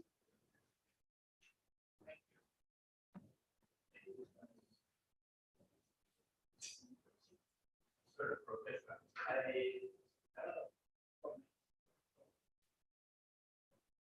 One is I get confused.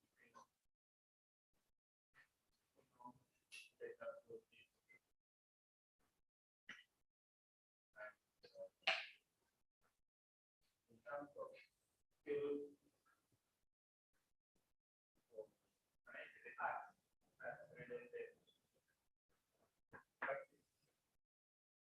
and the practical fair.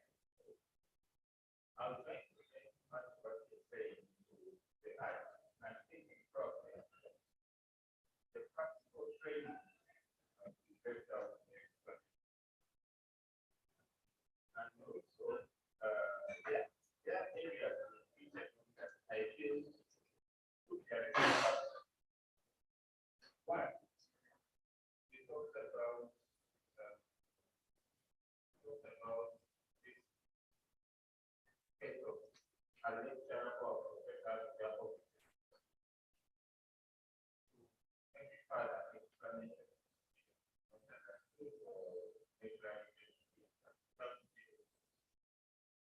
And there is factors as all other things what happened.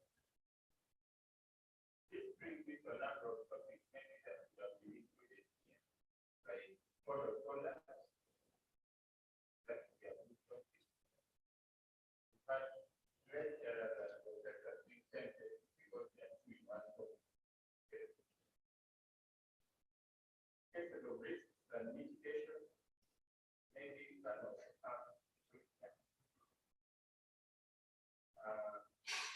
assessments and testing criteria for the practical courses. Because you know about this, that discussion I had about this students who are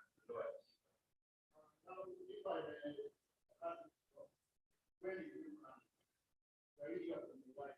No, I was. You know, this is how the electoral balance is. If you get at it, then you miss some. And that's the very reason that's. But I have no more. I mean, that's how it is. My that. If the a program and we improve further, we get for us the topic. We are going to share. We start as follows. And the earlier, I tell you that why I say that this program, what I'm delivered by other three people. But as I remember, give it one time. This time I forget that I said I want to do that. But those comments are not the right one.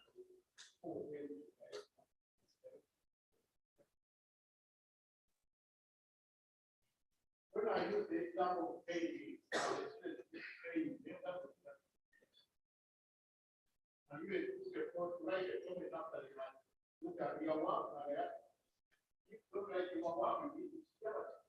If you like it, go with it, and what study and the comment I made after. So I'll use the and when I mentioned tertiary, someone said the shabu, I didn't know that. But you said it's like, and you are right to take out the slide.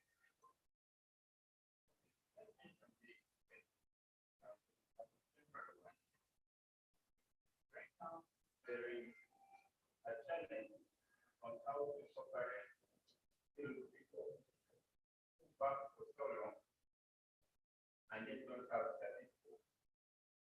And it's a very skill.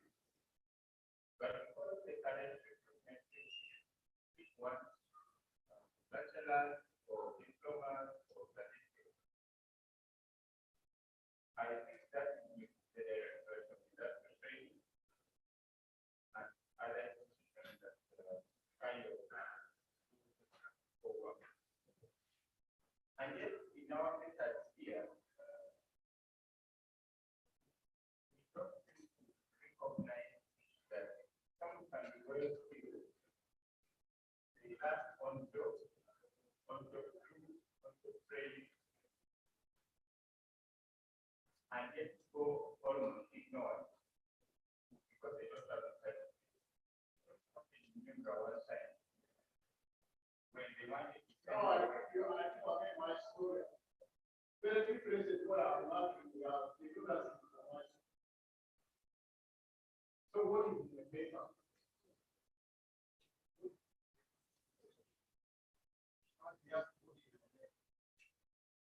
Can you say how can you hold the idea? So what is the name? Can you hold? I never know who have no paper. That's what I'm talking about. What do you need the paper for?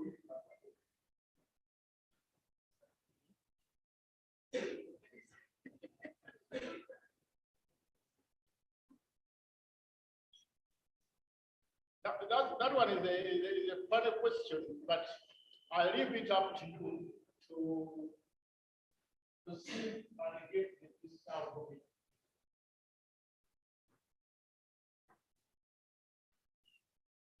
You are applying for one certificate, but I don't support.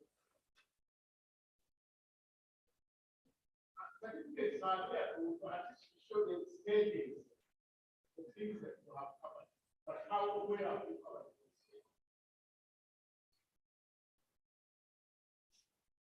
And there's a book I'm reading now, teaching change the world.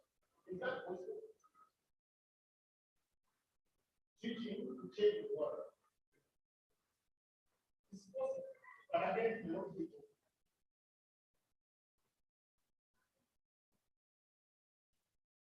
So you want to change the world.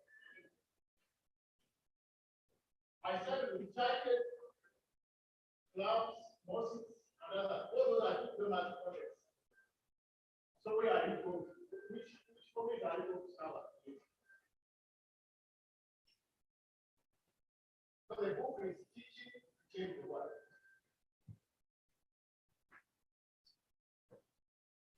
I think we continue. The debate can be endless. We are now facing another presentation, but it's related, looking at what we have covered in a slightly different form. It's meant to accommodate everybody.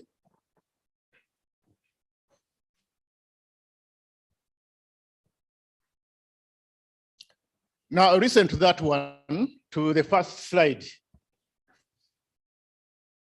Levels of organization structure. Terracotta person has 3 levels of structure of organizations. One of them is technical. The second one is managerial. The third one is institutional.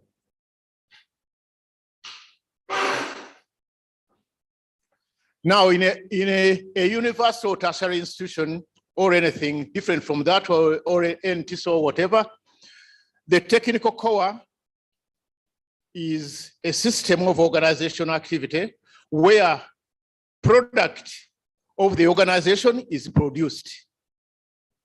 The product of the organization is produced.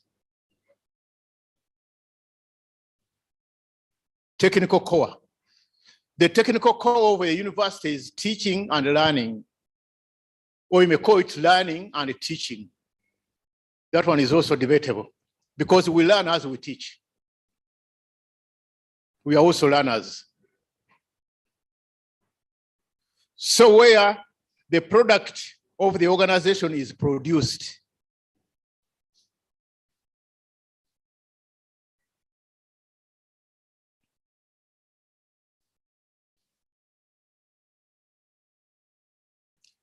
How do we remove this lower bar?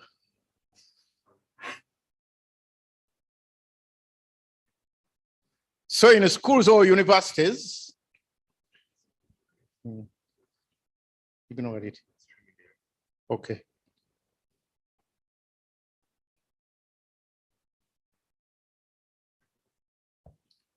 Learning is defined here.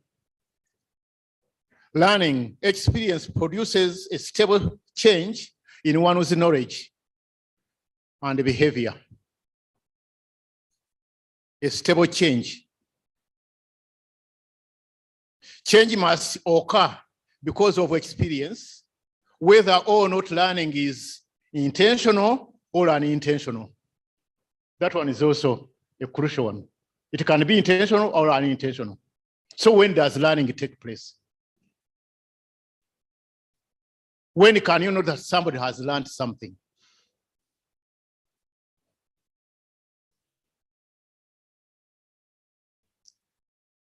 Now, we have covered these theories already in the other document, but now here is a different form of looking at them.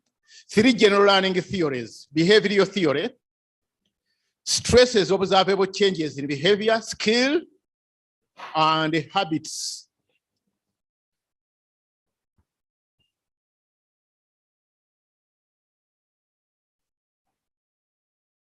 Now, somebody has given the aspect of calling students either in your office or whatever.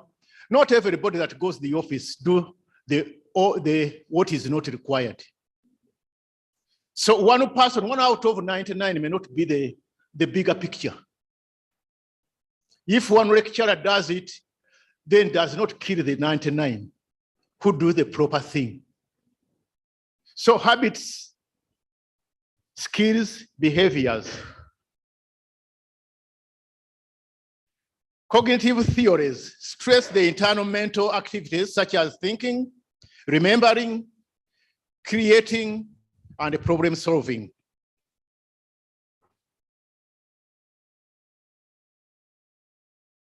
Constructive theory stress how individuals make meaning of events and activities.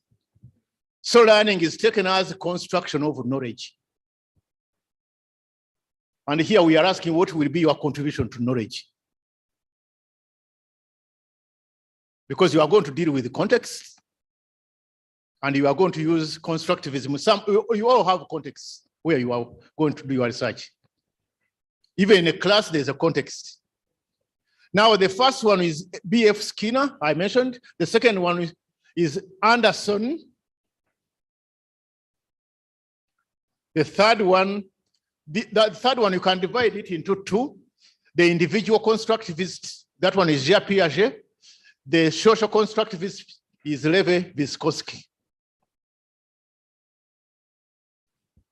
Behavioral perspective on learning. Behavior is not concerned primarily with mental or internal processes, rather with changes in behavior brought about by experience. So they are not about mental and internal or internal.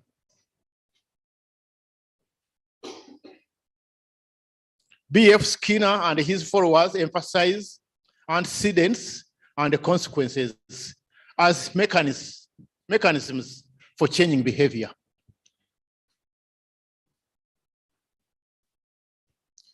So there is A, B, and C. Environmental influence, antecedents, and the consequences shape the behavior in the ABC pattern.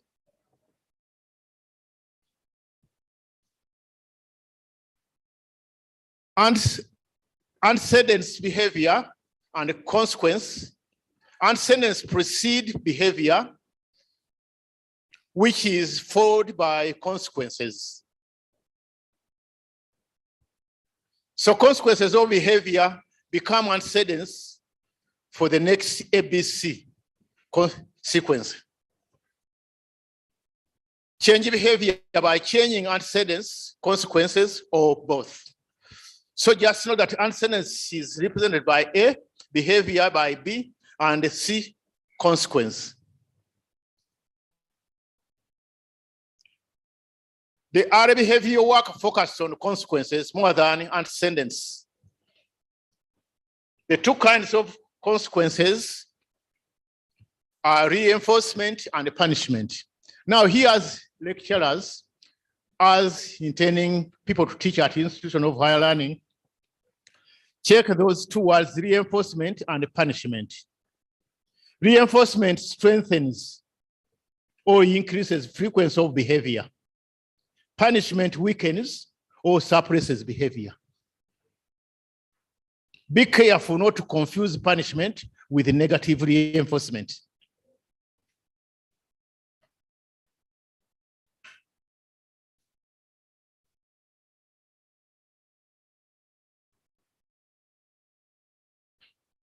So think about that. Reinforcer. These are just consequences that strengthen behavior that it will follow. One individual's reinforcer might not be a reinforcer for someone else. So just know the diversity in your class. So you may think that one is a reinforcer for that person, but don't take it for granted that even the next A, B, C, D, F will use this. You will use the same reinforcer. You might have to change. Some psychologists say that reinforcers satisfy needs. Others argue that they reduce tensions or stimulate particular parts of the brain. Strength of reinforcement depends upon individuals' perception of the event and the meaning it holds. Again, you go back to the context and you go back to the individual. Positive reinforcement occurs when behavior produces new motivating force. When a consequence strengthens a behavior by adding a stimuli, the behavior has been positively reinforced. The negative reinforcement occurs when a behavior removes or eliminates a stimulus.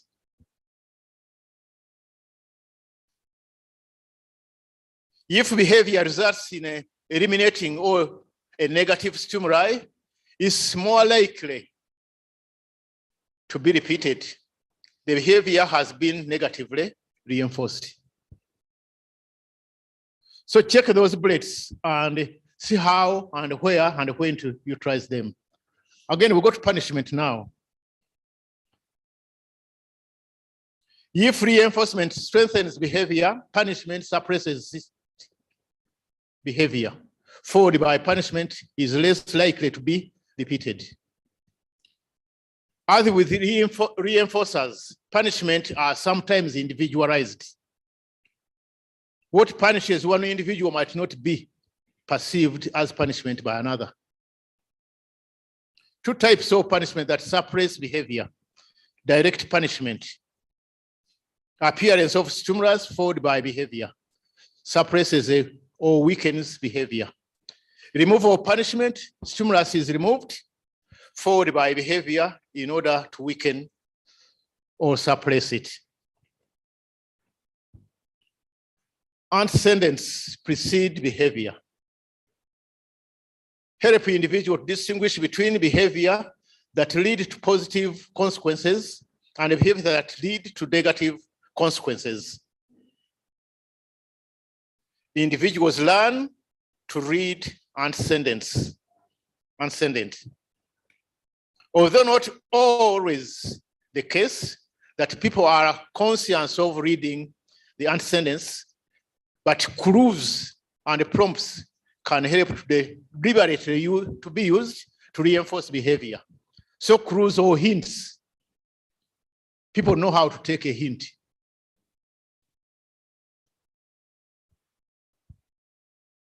And if you do something awkward in a group, in a social setting, there's a way a person can make a noise of a particular nature, and then you are able to, there's a way it pains you and you never do it again. So cueing, providing an antecedent must just prior to a particular behavior. So must happen. Furnishes information about which behavior will be punished and which reinforced. Allows teachers, parents to reinforce behavior without resorting to punishment. Sometimes you can just give a hint. A mother at times says to a daughter or to a son, and the son gets the answer immediately. Haha.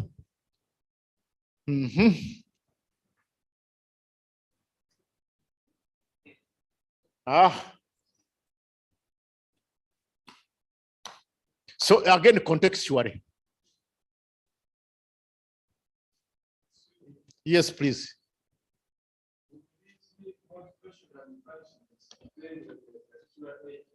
Because when you look at, for example, education in primary and secondary, direct punishments like feeding, which is discouraged now, law and all that, is what is being used. When you go to institutions of higher learning, for example, university, very well you can see certain type of direct punishments. So does punishment and reinforcement also depend on the age? Yes, please. And that's why I said with Piaget, I said human growth and development, the stages.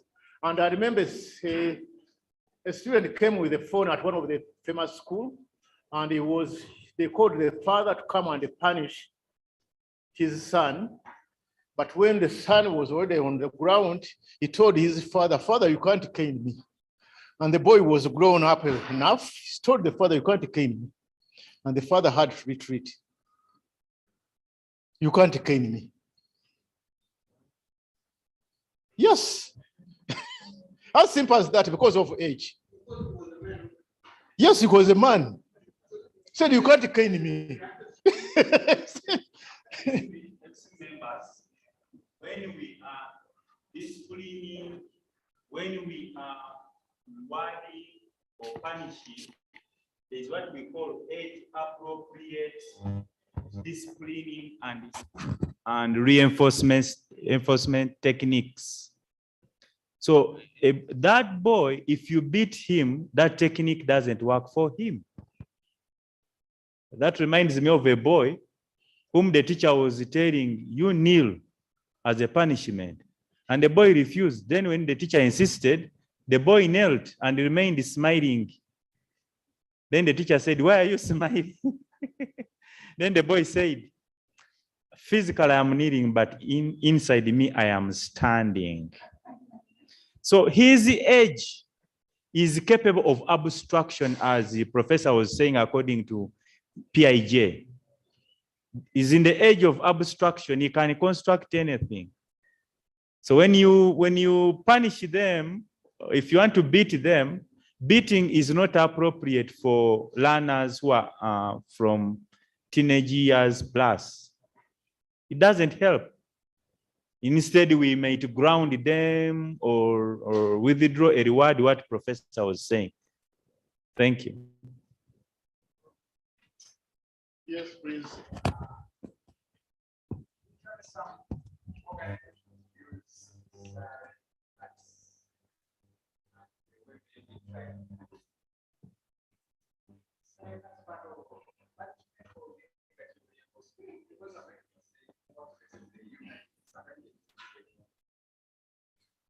Well, they are, it's more, it's above, it's outside the class now.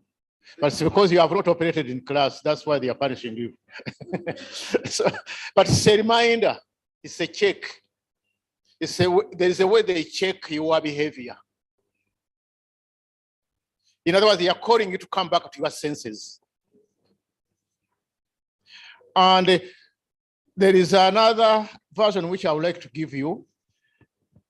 We attended the workshop and they said, can you cause a behavioral change without neither punishment or reward?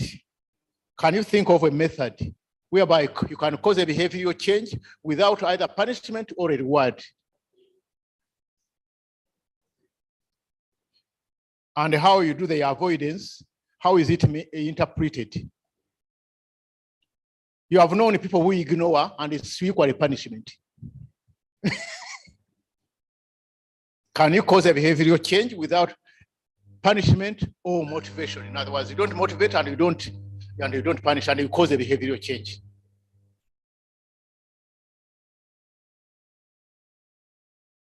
And they were paying $80 to attend that 3-hour course. You would pay $80, you attend, and then you are given the ABCD of doing that. I did not pay the $80, I did not have it. Prompting, providing additional clue after the first clue, or providing a hint before the first hint. 2 principles for using clues and prompt effectively. Make sure the environmental stimulus you want as a clue occurs right before your prompt. Fed the prompt as soon as possible. Don't leave the prompt there. It's meant to be a prompt. IGI, checklist when students work in pairs on peer tutoring. Gradually remove the prompt of checklist when the services are as prompt, when the students internalize the procedures. So you monitor progress, reinforce good work, and correct mistakes. Teaching applications. Guiding principles for teaching context. Clear systematic praise for genuine accomplishment. Clear systematic praise for genuine accomplishment. Link success to effort and ability in order to build confidence. Make sure you reinforce, your reinforcers are things students value. We started with the word value somewhere. Give plenty of reinforcement when introducing a new material. Set clear and specific goals so that you know what to reinforce. After a variety of reinforcers, and allow students to choose. In other words, after reinforcers, allow students to choose. Structure situation around negative reinforcement rather than punishment. Use clues to help establish new behavior.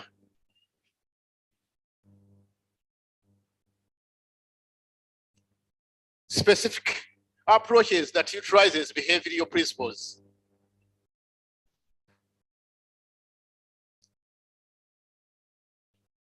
The behavioral game, positive behavior, support, that's the PBS, on a functional behavioral assessment, that's the FBA. Learning objectives and direct instruction. That one we already dealt with direct instruction. Most useful when learning is new, behaviors or explicit information, and when learning is sequential and factual. So we'll go back to the root, teaching applications.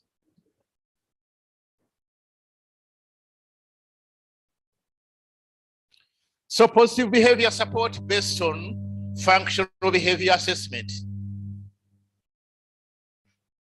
FBA, what are the students getting out of the negative behavior? Receive attention from others, teachers, parents, or peers. Escape from some unpleasant situation, an academic or social demand. Get a desired item or activity. Meet sensory needs such as stimulation from locking or flapping arms for the same children with autism. So positive behavior support based on functional behavior assessment. So we go back to FBA and then we use PBS. So you go back to the previous slide. What positive behavior could lead to the same results and what will support the students in learning the new positive behavior? Now I'm hitting more on learning objectives. Instructional objectives, clear, unambiguous description of teaching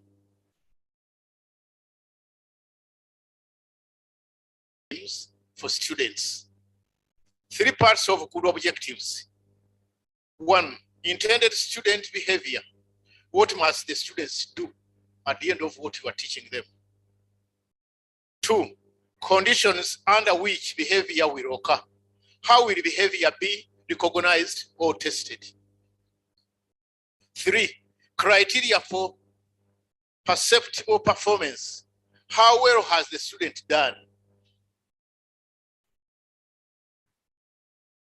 Objective useful under certain specific conditions. More successful in promoting learning with loosely structured activities. Useful when significance of information is unclear from learning materials and activities themselves. That is, objectives help focus students' attention on learning goals. Direct instruction,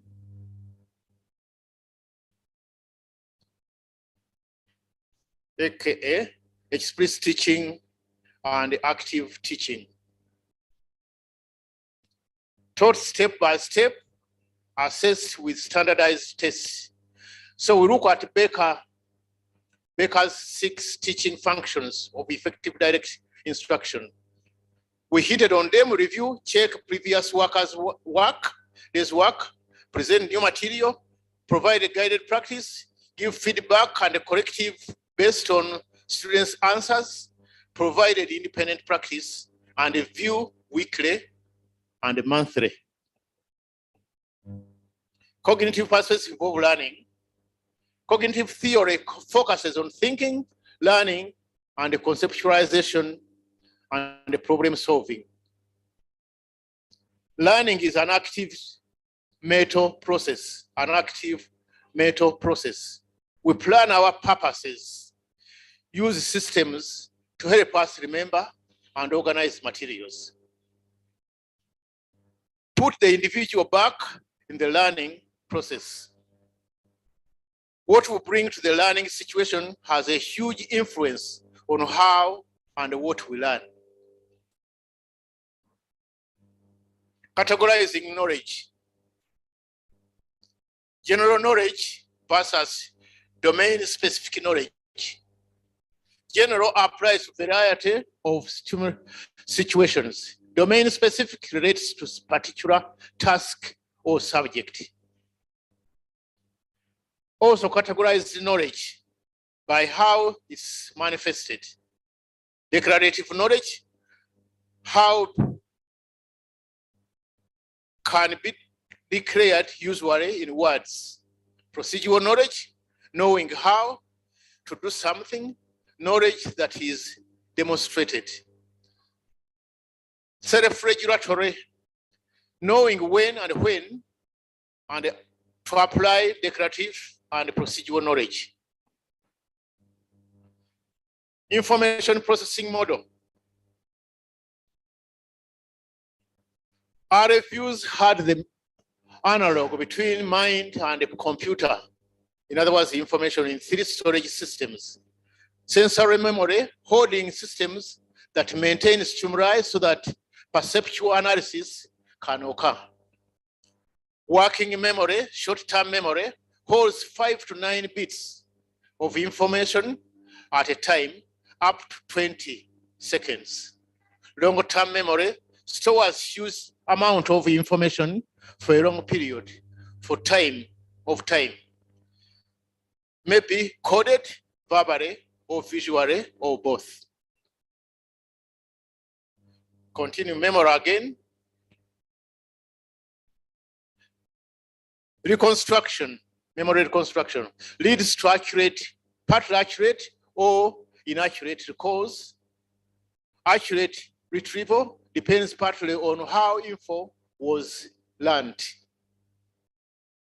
More recent views of memory and cognition is called cognitive science, which emphasizes the role of working memory, attention, sensory memory, and interaction of the elements of the system. Sensory memory, the initial system that briefly holds stimuli through our senses. The names for sensory memory are sensory buffer, iconic buffer for image, and iconic memory for sound. We attend to some stimuli, not to others.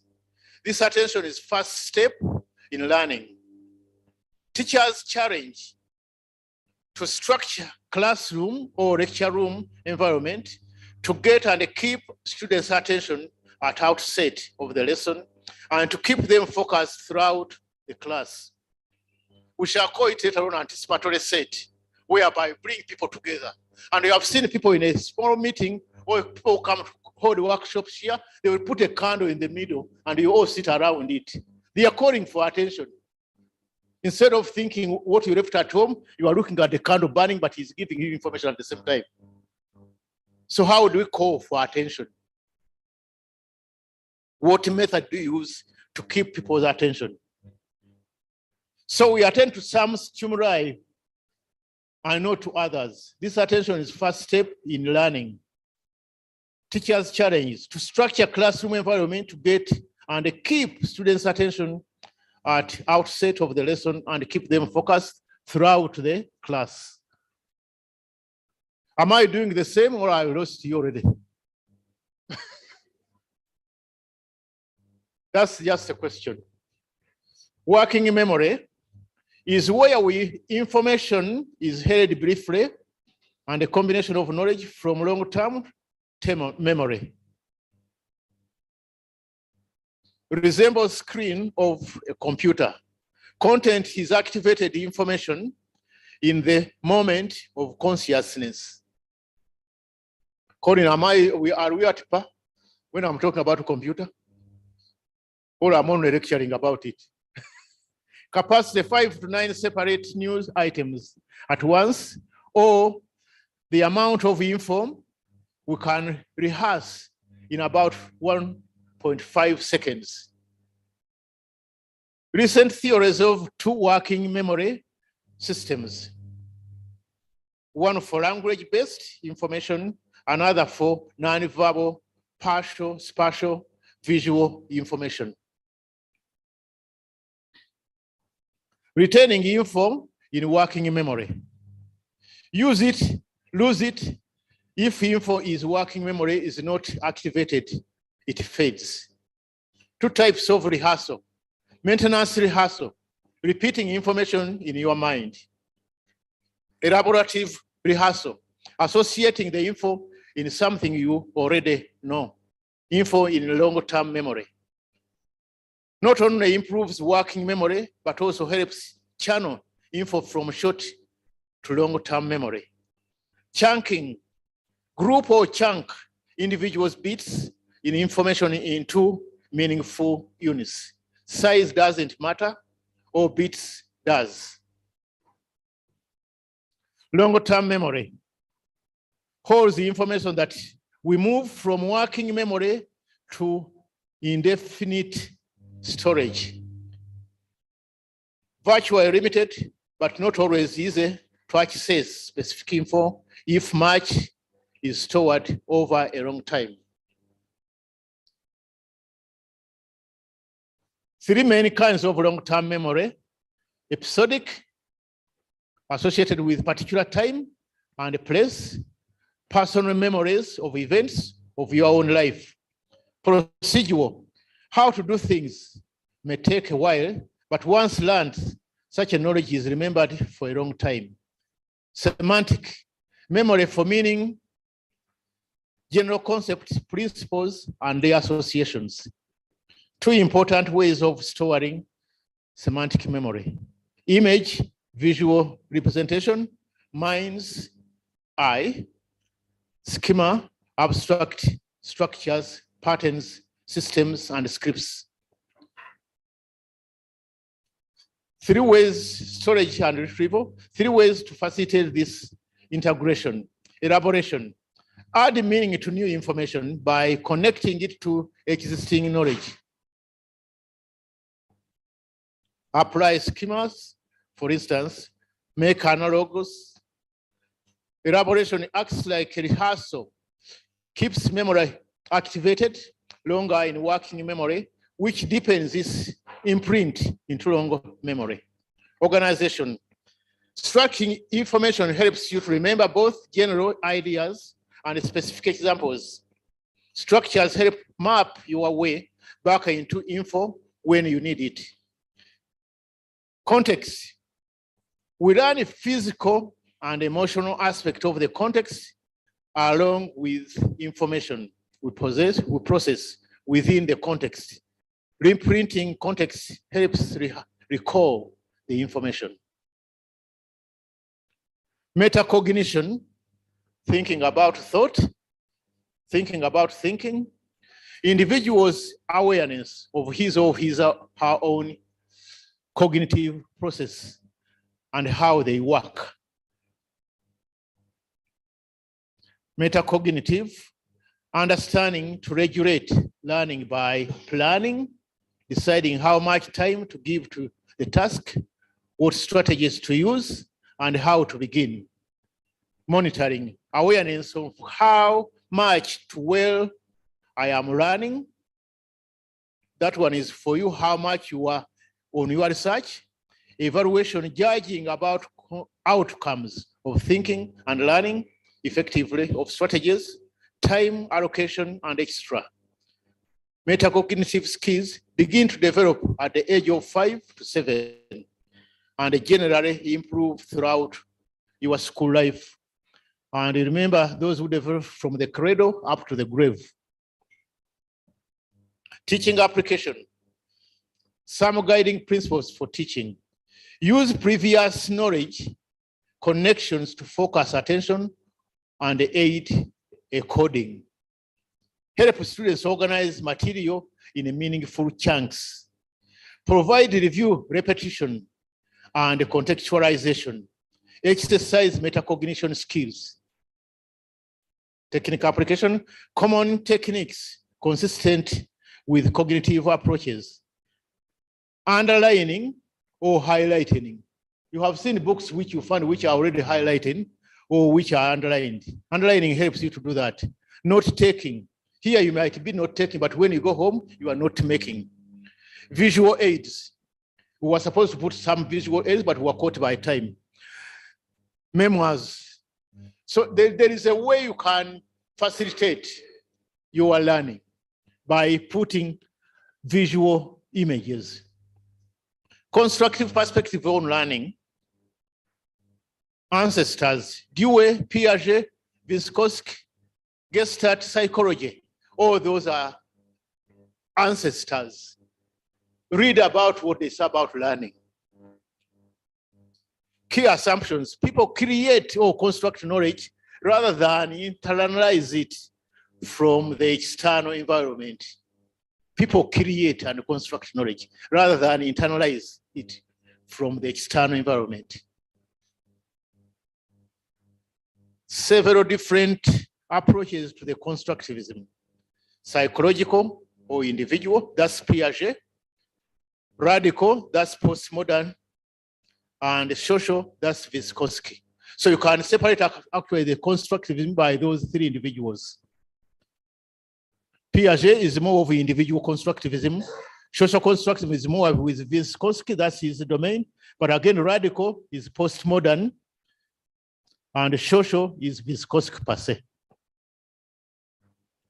Psychological constructivism emphasizes the individual's reconstruction of external reality. Builds accurate representation of the outside world, often using processes consistent with cognitive perspective schema.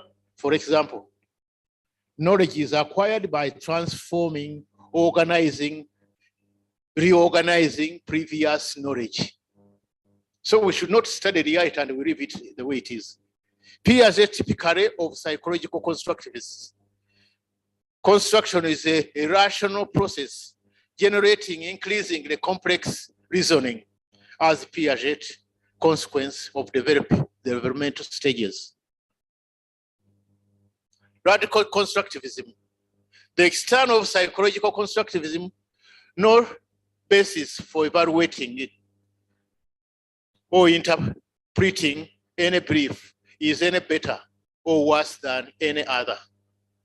So you may use any. Knowledge constructed largely by interpersonal interaction or constraints of culture or ideology. Not a mirror of external world because of these interactions and limitations. Consistent with postmodernism, postmodernist critique of American education. Social constructivism draws on Vygotsky's notion that learning is the inherent social enhancement of cultural settings. Social interaction, cultural tools, and activities shape individuals' development and learning. All higher level mental processes, such as reasoning and problem solving, are mediated by psychological tools such as language, signs, symbols.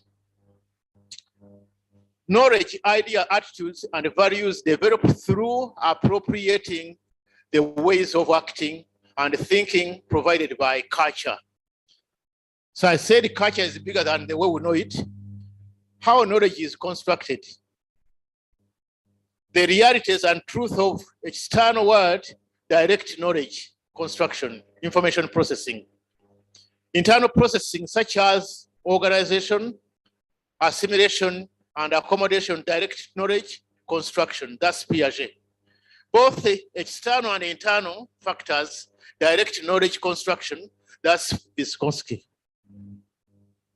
Situated learning draws on Vygotsky's notion. Learning is inherent social and cultural setting, described as encapsulation or normalizing processes. Individuals adopt norms, behaviors, skills, beliefs, language, and attitudes of a community. Prepare for participation in the community. Emphasize Situation-specific learning. Students learn skills and knowledge in meaningful context with clear connections to real-life applications. Teaching applications. Some guiding principles for teaching.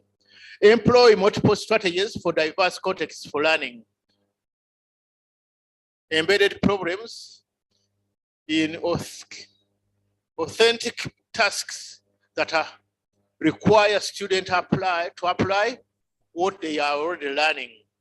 Create environment to think, environment of thinking, problem solving, dialogue, openness, and tolerance. Keep students' ideas and responses at the center of instruction. Common techniques consistent with constructivism. Inquiry learning. Teacher present puzzling problems or questions, and students organize hypotheses, data collection, and analysis. Cognitive apprenticeship.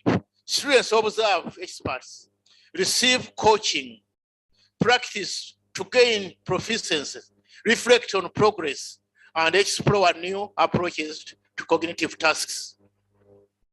Cooperative learning, working with others enhance students' learning to elaborate, interpret, explain, argue, and coordinate information and procedures with others. A jigsaw or a scripted cooperation as 2 examples of such a technique. Practical imperatives. Ensure that positive and action are recognized and rewarded by reinforcing that strengthens behavior.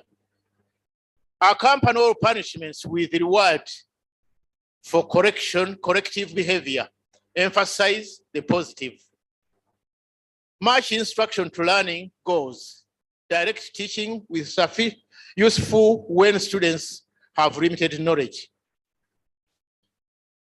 Avoid overwhelming working memory. Extraneous cognitive load limits learning. Extraneous cognitive load limits learning. So don't overload. And someone asked the question there. You just bits, less is more. Take it in bits and then let the learning take place. Build knowledge in longer-term memory by making many connections. Teach memory and learning strategies directly. Without guidance, some students will never master powerful strategies.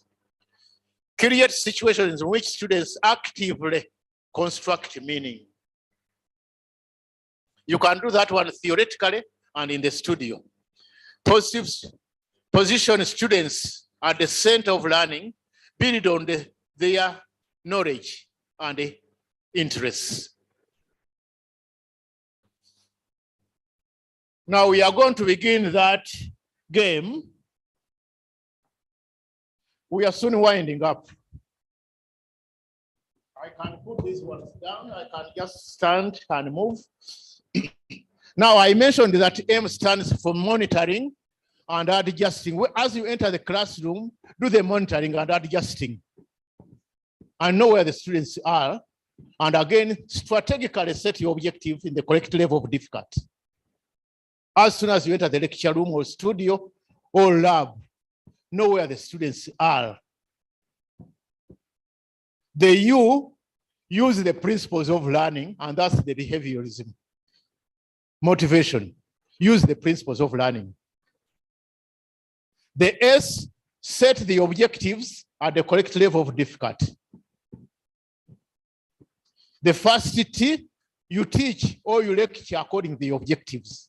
There you will never go wrong. The last T, assess or test according to the objectives. Earlier we talked of standards.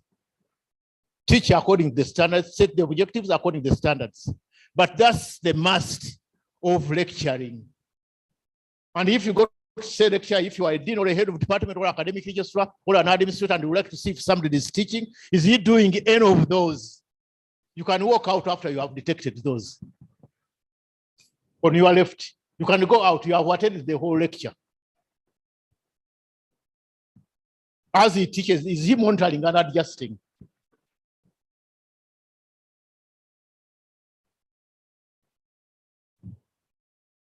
Now on the other side, where you have grad,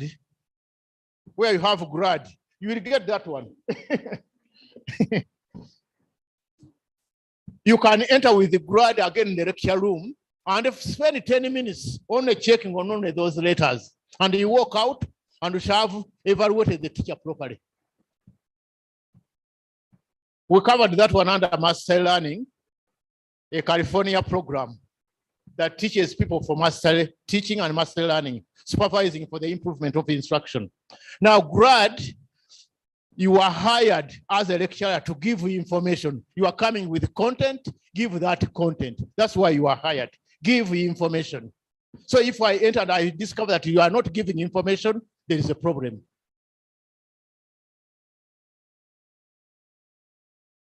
Number 2R, are you responding to students' questions or tasks? Are you able, you are all the time you are promising them, next time I come, I'll give you the answer. Are we hiring you to do that all the time? Next lecture, I'll come with the information. All the time he's asking other students to respond. And at times you ask a student, are you asking him to know whether I know? At times we become furious. It's better you take it at ease. The A, you are supposed to ask questions. And I said primary teacher asks more questions, secondary school teacher reduces. At university, they lower or minimum. Now D is where we are, lecturers. Do you design activity?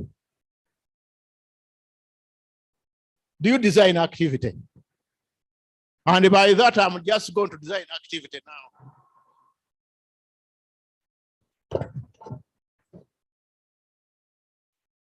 From your desk, we don't move. From that here. Just put one. Just take it back. Just take one.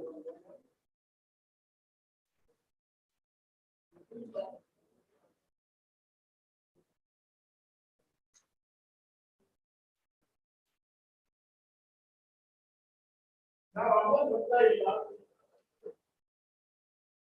so can you put on one side of the paper, put it in a black tape, on one side, put mask, and the other side, put right.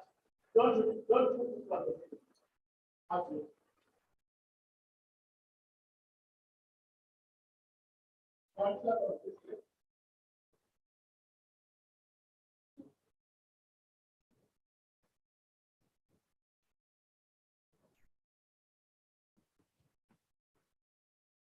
Now our test is this. Now that I've put the meaning is must and try, I'll make it to pluralize. But the line uploads and investment and that's where does it go on that side. Just go that side goes there. And for each letter, just pluralize. Going to the other side. Forget about this.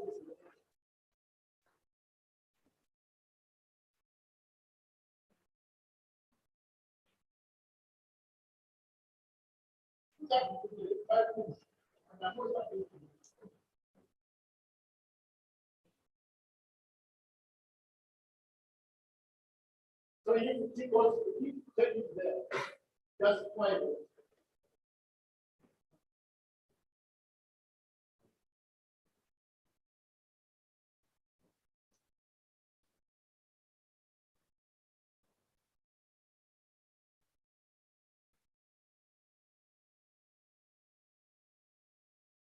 Telling and adjusting, use the principles of learning, set the objective and the complete that, teach about the objectives, test about the objectives. Give information, R, respond to students' questions, A, ask a question, B, design activity. So how do they turn this side? Can you put those lines? I can give you the first example.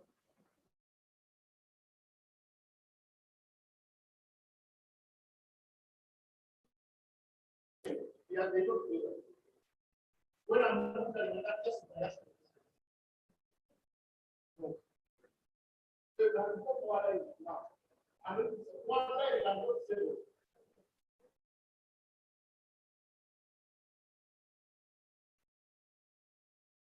Whatever you call it.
Are you through with it?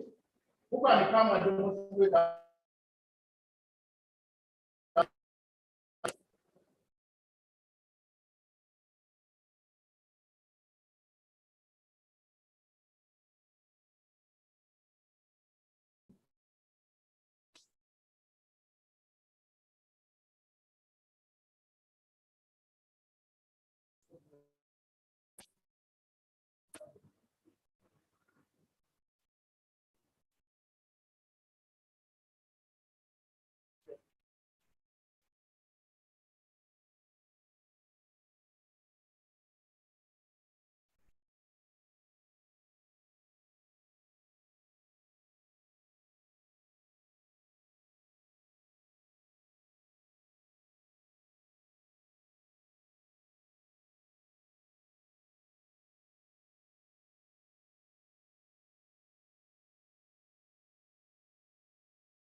I remember in the last time the teacher had looked at I asked them Have you covered this material? They will say you know. Never covered it. So I took that, I gave them a task and the task to side move. I did not explain what they do. If they said you know, they wanted to do that, my work. But when I gave them a task, they go what about that.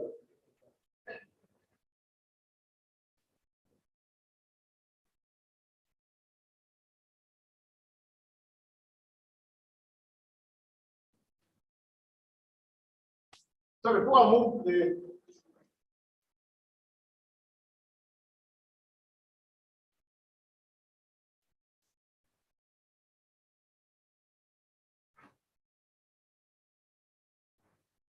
now, when you want to adapt, just what are you doing on the other side?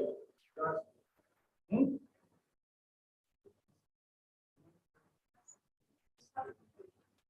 When you are giving information, what do you do on the other side?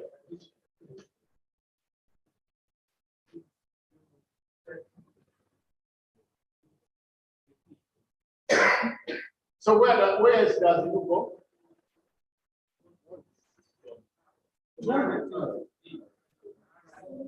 And B. What about S? Hmm?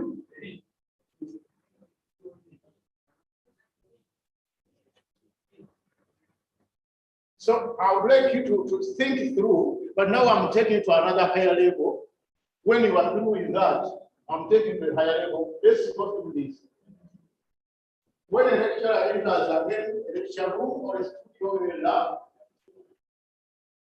for you I use the lesson plan, but this one is my lesson plan.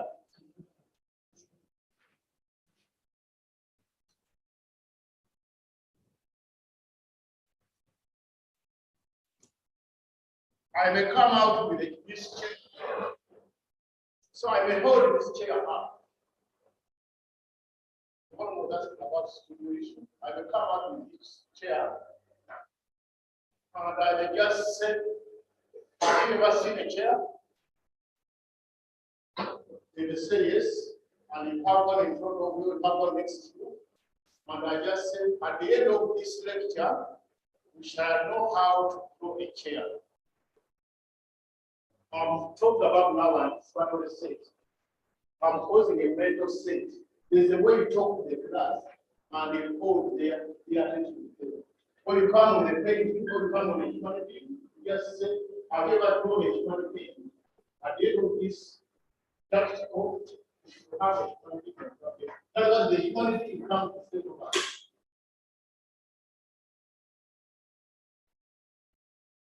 Anticipatory state.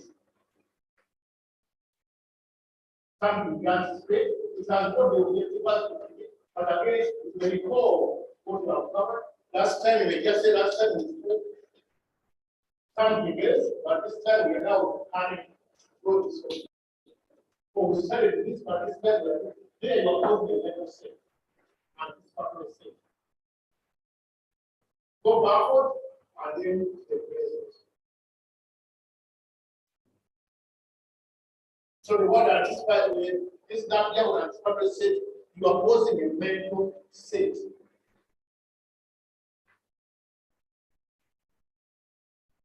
When you get a classroom, calls the mental state.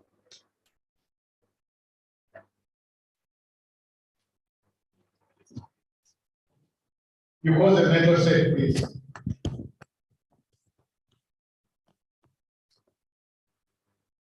The word is anticipatory.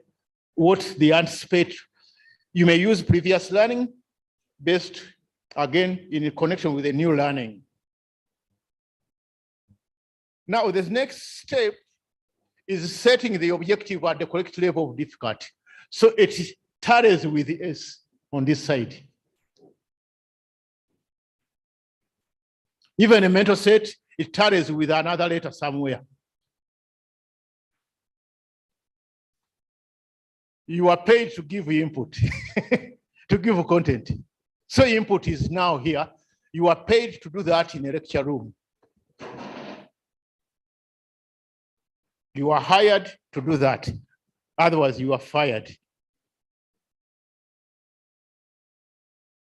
The next level, again, a lecture proceeding is modeling. If something has been drawn before, how has it been drawn before? And it can mean also demonstrating. Modeling can mean demonstrating. You model it.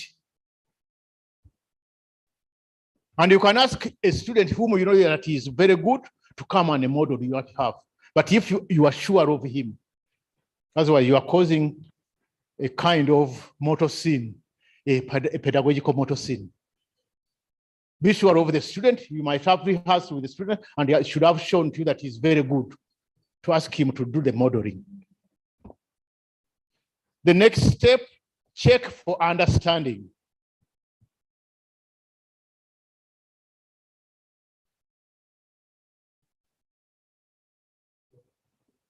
Afterwards, if it's practical or if it's written work, guided practice. Again, with the guided practice, you may do it more and more and more before I set them to do the last part. If you set them to do the last part and they do more mistakes, again, that's another pedagogical motor sin. Sorry for those who know what a motor sin is. I'm damaging it. It's a pedagogical guided practice before independent practice. Anticipatory set. Now, I will go back to the word objectives because I hit on that one in the previous presentation. Objectives are at times teacher-centered. At times they are subject-centered, or at times they are content-centered. Can you make them student-centered? At the end of 1 hour, I shall have taught this content.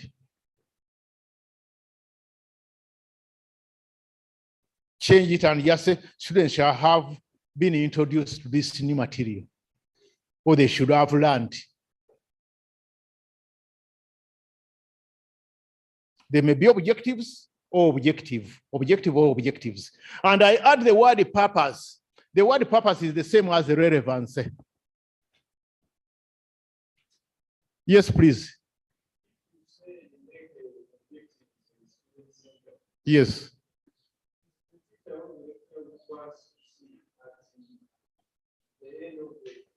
Mm.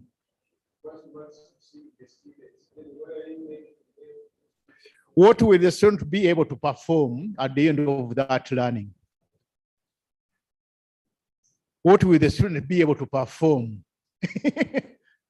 at the end of that activity? Not what you shall have taught. Learned and then practice. Get the message, please. There's having knowledge and being able to use that knowledge. Not what you shall have taught. Yes, please.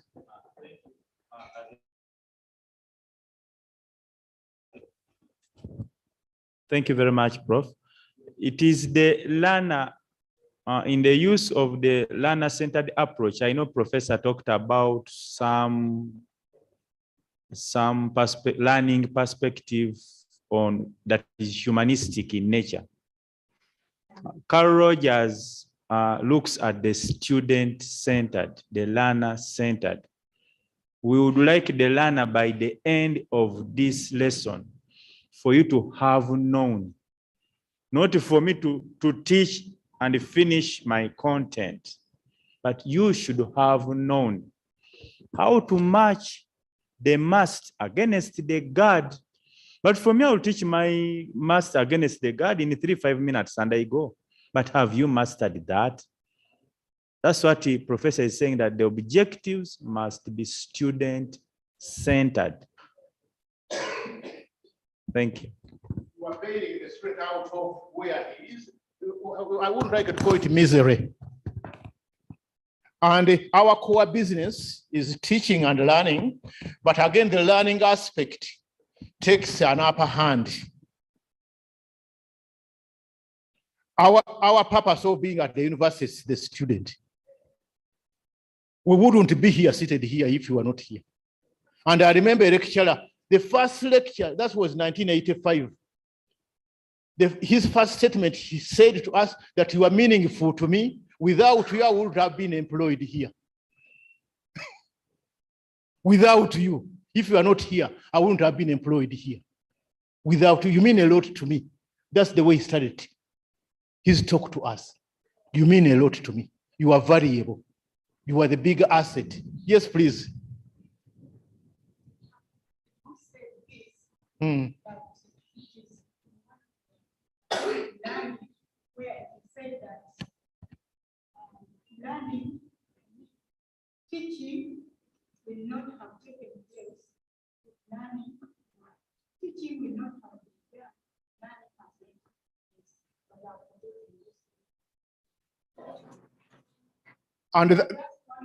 and that's the very reason why I'm stroking it with the purpose and the relevance.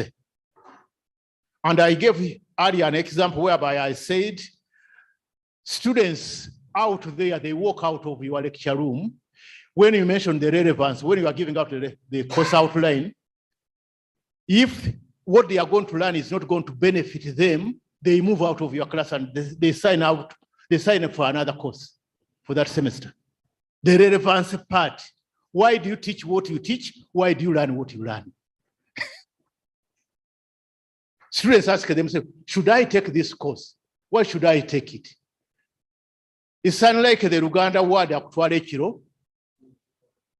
Yes, please.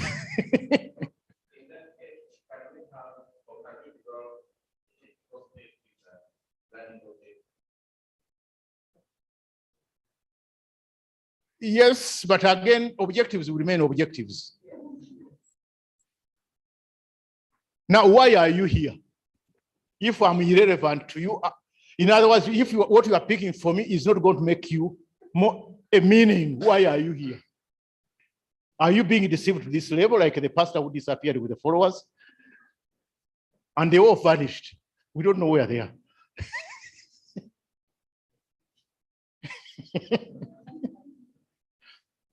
So I would like to emphasize the word relevance. Why do you eat the food that you eat? You have to begin as it. In other words, when I ask students, take away your paintings, you have displayed them, we have evaluated them, but take away your paintings and pin them in your room where you stay. But if you don't want them, leave them with me. One student left his paintings with me. And I'm here to find out why he spent all that time doing that work and he does not want his paintings. If he does not want his paint, who wants them? Yeah, but that's another issue. Because I was against finding a painting on a fireplace being burnt. It would be like burning me, the one who taught him. So I told him, leave them behind.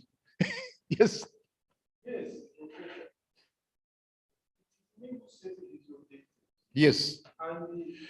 But in view of whom? Yes. And he who wants to see his objectives by assessing the students. Now, when you hear out there that we are graduating people, but they are jobless, what do you feel as a lecturer? What do you feel as a lecturer? That we are churning out people. The 100 PhDs will be absorbed immediately, but the masters and the below, it's another nightmare.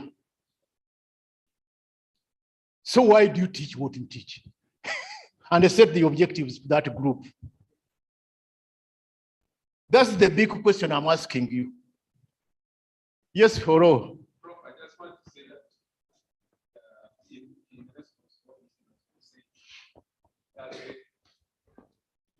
said, do your objectives cause a new action on the learner? What have they realized? And can they act upon it? And if they do that, then that means they will have achieved what the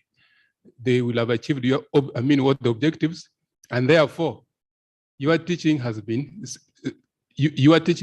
student what? Centered. Who achieves the objectives? Now I'll give you another one. I will give you another aspect. I am happy to teach what I teach. I enjoy. In other words, to me, work is noble.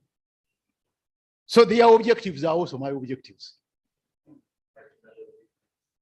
Do you get that message? In other words, work is noble. Whether you pay me or not, work is noble.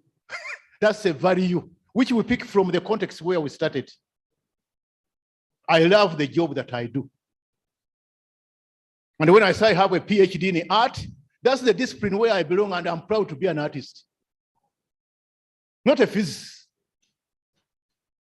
So when I teach art and my students are performing well, and I hear they are placed here, and some are now in the key outstanding university lecturing. So I get rewarded while I rewarded the students first. Yours should be secondary. The ultimate should be the student first. Do you love the job that you do, or you do it for pay? Like the one who was asking, cut, they cut. Even if you cut, tomorrow I will wake up and come and lecture. Because I love, work is noble. It's not the money. There are higher values than money. There are higher value. And that's the problem we are having in the country. People think money will answer all the questions. So student-centered. And the purpose, relevance, I would like you to pick that word, relevance. What will the learner be able to do? Skilling them and liberating them to practice on their own. That's the independent practice. And if their independent practice can make them earn a living, there you have done a good job as a lecturer. And earlier I mentioned the word standards, turning them into objectives. That one is, yes, you have a question before I move on?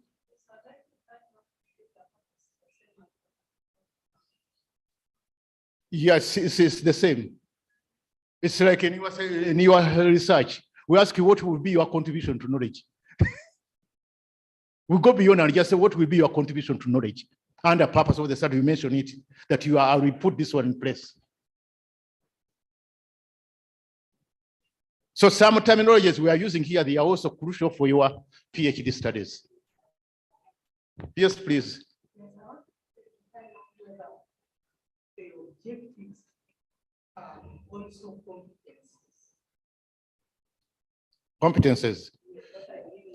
Yeah, they have an aspect of competence, but again, competence has a more, it's a result oriented.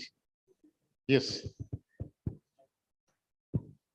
Actually, the lower curriculum now, S1 and 2, they are talking of competences. What will the learner be able to perform? Yes, to demonstrate. After that experience. Yes. What we are covering is endless. Thank you very much. What you are calling competence is what professors emphasized in the relevancy and what one colleague was asking on the learning outcome that comes with the purpose. Because in the learning outcomes, you want to see which competence does the learner go with. Just a bit, there was something on the objectives. I remember professor indicated 4 stands from which you set the objectives. I hope we remember. He talked about those which are teacher-oriented, subject-oriented, are they content-oriented, or student-oriented? We are emphasizing student-oriented to take a high percentage. So, if I may say in this projection, that teacher-oriented, all objectives you are making, they have an aspect of teacher-oriented that might be 5%. Content-oriented, around again a 5 or 10%. Subject-oriented, same.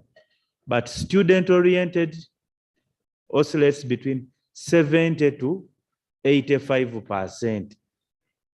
Now, in the pedagogical approaches of Paulo Freire looks at the approach that empowers the learner, because the learner is at the center, not you who is coming to instruct them. We don't use the empty container approach. Can this, and I like what Professor was saying, can this learner be aided to discover? Because most writers say that what you discover by yourself sticks most. And who is going to go with this information? It is the learner, because for me, the teacher, I already have what I'm going to give, but I should only aid the process through the perspectives that the professor was giving us. Remember, I was talking about the behavioral perspective, the cognitive perspective, in all that. Thank you. Yes. Yeah, move on and wind up.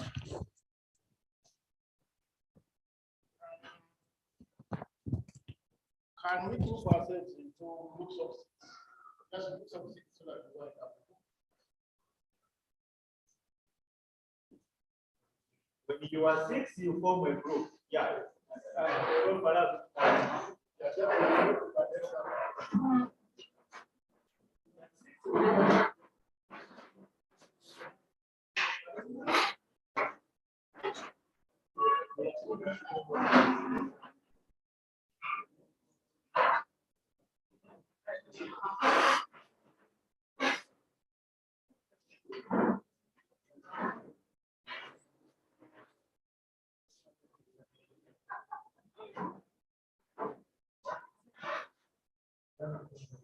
So what we do, we just keep the information as it is there, the mass and the flash and the middle part, and we keep drawing samples from R to the middle one, even if the middle. So what we like to run. And that's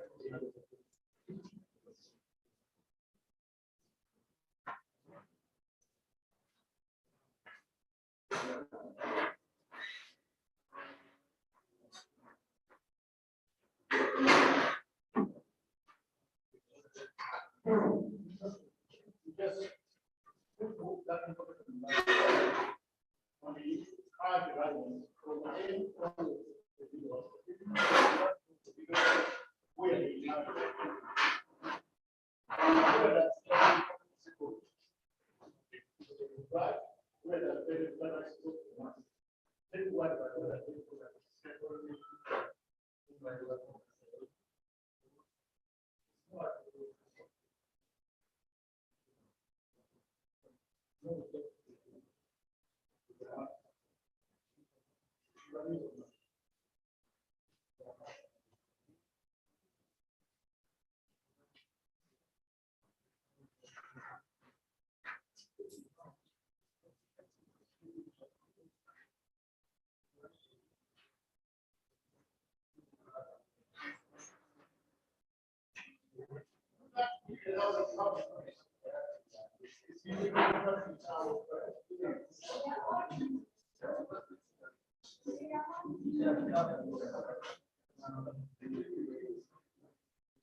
So just so I like, only use the mask only, don't go the other one.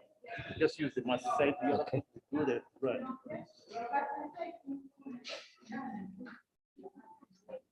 Uh, I can go with it. I just draw before I explain it. Should I draw before I explain it, or I just draw? No, you just go right.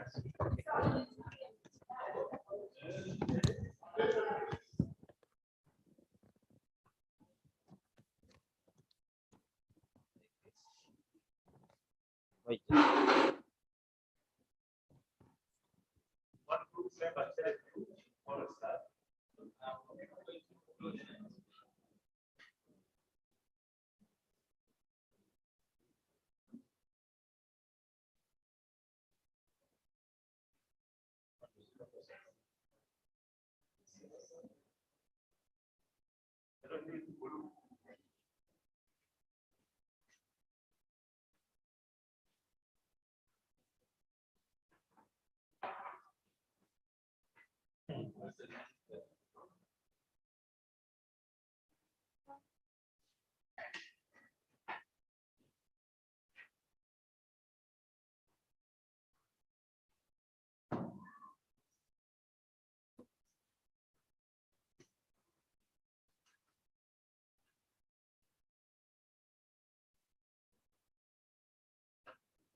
Members, we said monitoring and adjusting. You are anticipating. It is an anticipatory set. This is monitoring and adjustment of this the set objectives. This one is user using principles. There you are even setting objectives. Using principles, you are doing a guided practice. This one you are setting objectives, you are inputting. The same thing that you are teaching, you are inputting, and you are also modeling when you are teaching, then testing. Testing here you want to have a guided practice and have testing whether they can independently practice on their own. That's what we came up with. But the other side, we had many lines.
Yeah, thank you, Prof. G is standing for giving information. So when giving information, we are able to identify the objective or purpose, and then give out the guided practice. Then R stands for responding to learners' questions. When we are responding to learners' questions, we are inputting, and also we are able to guide the practice. Then A stands for asking questions. When asking questions, we are able to anticipate, to do the anticipatory set, input, and check for understanding. Then that D stands for designing activities. When we're designing activities, we model, and then we are able to check the independence practice. Thank you.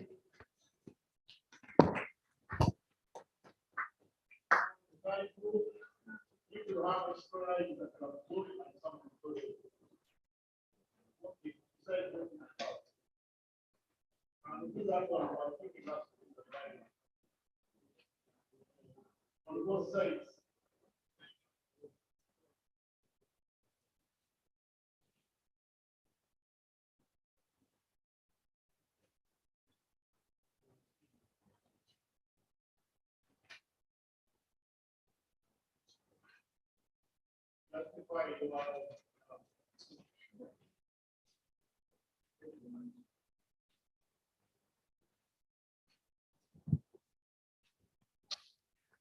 We want to agree with the two groups, but we feel that there is something that is missing, which is here. When you are testing, you are also checking for the understanding. Not so? Yes. That is what we feel.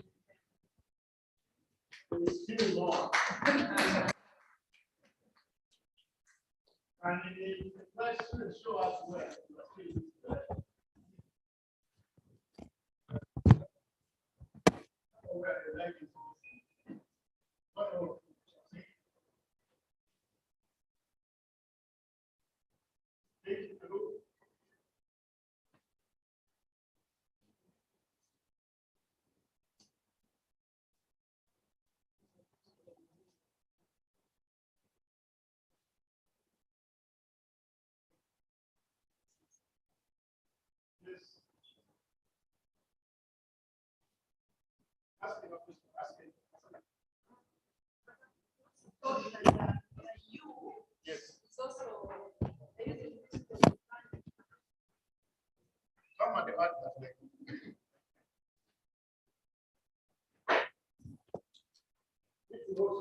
Sorry, we also saw that if this one, you are also giving an input.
believe that when you do the monitoring, when students are practicing, they want to do monitoring and see whether they have acquired what necessary. What about he is not fulfilled? He is underlying what is happening. And check.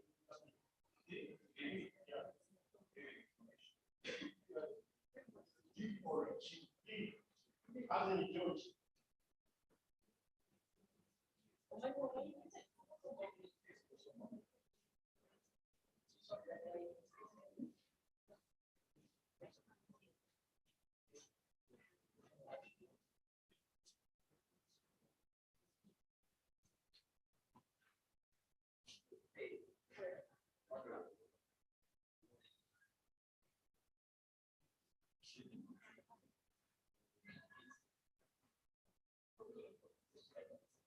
That's not enough for you.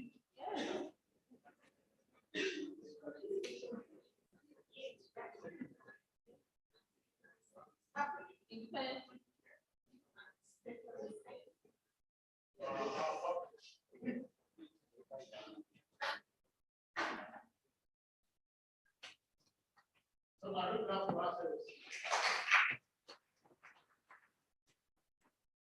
So you are all fast. So pass and fail or satisfactory or unsatisfactory. So we call it a day. I thank you for listening and for being attentive and a motivational class. So I've never had a class like yours.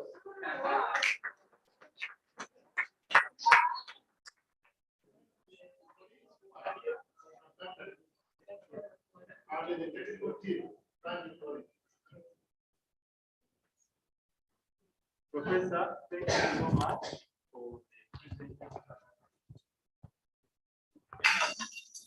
Members, Professor deserves another hand clap.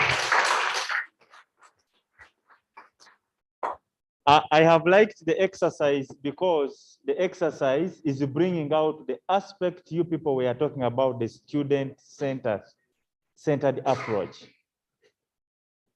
Since you have demonstrated that, you have demonstrated what you have learned. You have given us the relevance, what he was emphasizing, the relevance of the class. Okay. And I would like to thank you, Professor, for taking us through the perspectives of learning. Members, if we can remember the behavioral perspective, the humanistic perspective, the cognitive perspective, you remember scholars like John Dewey, Jean Piaget, Levi Vygotsky. You remember? Frederick Skinner. You remember? Remember that? Okay. When we are, and this is going to help us, members, not only for instructing learners, but also we will have added activities. Some of us who might benchmark to work with the National Council for Higher Education. They want people who will do program assessments, and this kind of knowledge will help you. So when you get this kind of package from our PhD training, it is holistic. It's preparing you both for class, but also at policy level. Once again, I would like to thank you. We deserve again a big hand clap because we can. Thank you. And thank you for enduring you know, the weather and the sitting for some hours. Some of us are not used to that, but yeah, that is it. PhD, this part of the game, okay? One reminder, I would like to remind ourselves, members, that we were supposed to go with identity cards, some of us, but we are missing on the signing pen that we use to sign on the cards. So I will request that we postpone our going with those cards to into the last seminar. Usually they say, you know, postponement is success postponed. So when you postpone an activity, sometimes you'll get what you want the next time. Members, once again, those who came in a bit later, we are encouraging you to pay. We are encouraging you to turn in the supervision forms. Those of you who are meeting your supervisors by now, we expect all of you to have written the first 3 chapters. You should be winding up with your 4th chapter. And you should be preparing, already in June, you should be preparing for presenting proposal.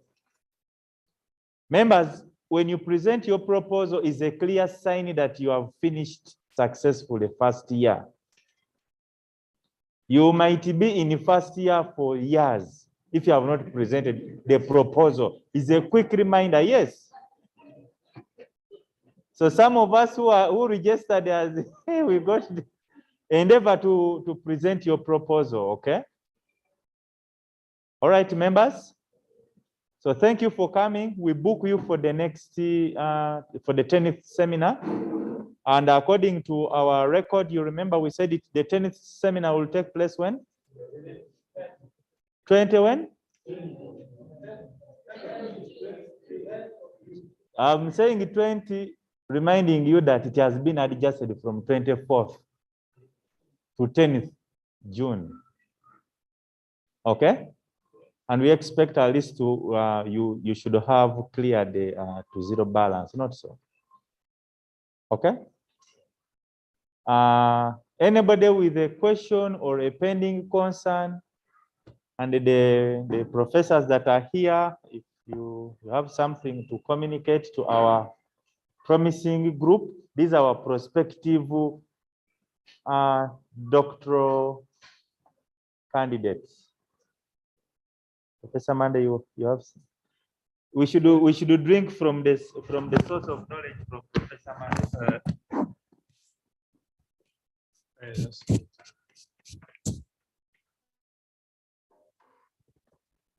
Good afternoon, ladies and gentlemen. How are you? You are not speaking with confidence. What is not? Okay, you stand up then, so that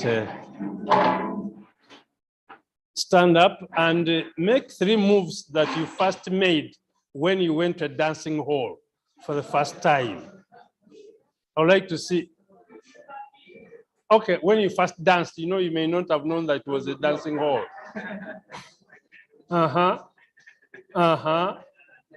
Hey, others. My former sister, what did you do? Okay, so thank you very much. But I would like just to mention one thing, that when we are in a process like this lecture, it is like a start of driving a car. When you ignite the engine, you engage the first gear, it moves. You have to keep doing what? Changing the gears, changing the steering wheel, making sure you slow down, you continue until you arrive where you are going. So if you have had all these words that you've had, you still have a very big duty to continue reading. To continue doing what? Reading. And when I was listening to him, I thought that you are going to raise some questions about things like blended learning. There is a time when we had COVID in this world and people were learning from wherever they were and so on, doing exams where they were, either using their mobile phones. People wanted to draw graphs and so on. The graphs couldn't be drawn in a mobile phone and so on and so forth. Other people are copying from other people. So when we talk about institutional pedagogy, I thought you'd be thinking ahead of that. That's why I said that maybe you look at your neighbor and start thinking, what is in the mind of this guy or this girl? Huh? So when you look at, like he has given you the information, you look at that information. And when you go back to your own country in Mozambique, you say, now, will these things, how do I now get these people? If we discuss, I'm studying alone, whom shall I discuss with?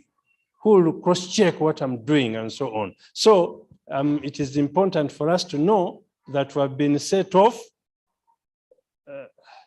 the place where I come from. When a young man or a young woman is getting married, they tell you so many things, and then they say, you go. You don't just walk and go. You go and do what? And do what they have told you to do. If they say you go produce children, do what? You go and do what? But some of you, you don't seem to understand.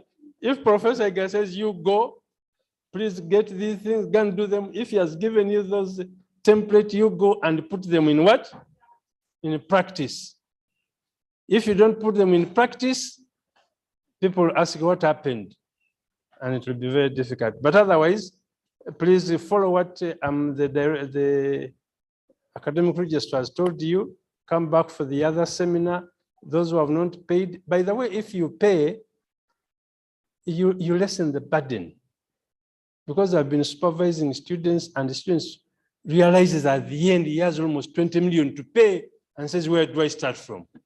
But if you keep paying, by the end, you have almost finished. And when you pay, it also forces you to continue to follow your money. Huh? But if you have not paid, even if you don't come, you say, after all, I've never paid. So, Professor Iga and academic registrar, did you want to ask them to give you a prayer, or you wanted Dr. to say something? Yeah, thank you. Dr. Lo, you want to say something? Just something small, but great. Thank you. Thank you, professors, academic registrar, and the entire PhD students. What I want to say is that today's seminar has been an extraordinary one, that I would even appeal, since the academic registrar is here, that even for us who are already working, like in Ikumba University here, in fact, we need it. And I pray that it should actually put into practice. These people are lucky, because for us, when we had our seminar, we used to have our seminars, we didn't have it. We were promised, but we didn't get it. So I would like to say that you people, you are very lucky. Thank you very much. I'm glad that you have got it when you're on this side. Oh, you want to pray? Cool. Okay, say something then now. Thank you so much. I'd like to thank all of you professors for today's seminar, because I'm personally in academia and this was helpful. It was actually, I forgotten what you said, less in place of more. Like we got less, but we shall look for more information to learn more, because I could tell that there was a lot you would have shared, but you are summarizing for us. But thank you so much. There's a lot that we've learned today. And I can also say a closing prayer. Yes. Okay. You want to say something? Please, Professor, your contact will be given. You want to give it now? You can receive a card. As you are receiving a card from Professor, you will share that very contact on the PhD group of forum. Thank you. On the platform. Members, what we have studied is building us into outstanding scholars. That's why the 10th seminar will be on scholarly publication. So I'm booking you for the 10th seminar, and prepare, warm up, tell your friends to come. Those who didn't manage to come physical and we are not online. With that, I'll request one person to lead us in a closing prayer and also pray for our meal. Thank you. Okay, let's sum ourselves for prayer. Lord, we thank you so much for today. We thank you especially for the gift of life. We thank you that at such a time we are here to learn. We pray that you continue to give us wisdom, give wisdom to those that facilitate us, give wisdom to us, the learners, and help us through this journey, Lord. We pray that you will take us through smoothly. They say it's not smooth, but we pray that you'll ease it for us. We pray that you bless the meal that we are going to have and take us back to wherever we're going, safe and sound. In Jesus' name I prayed. Thank you very much for the prayer. Members, lunch is ready. Please don't go without lunch. You can see your supervisors after this.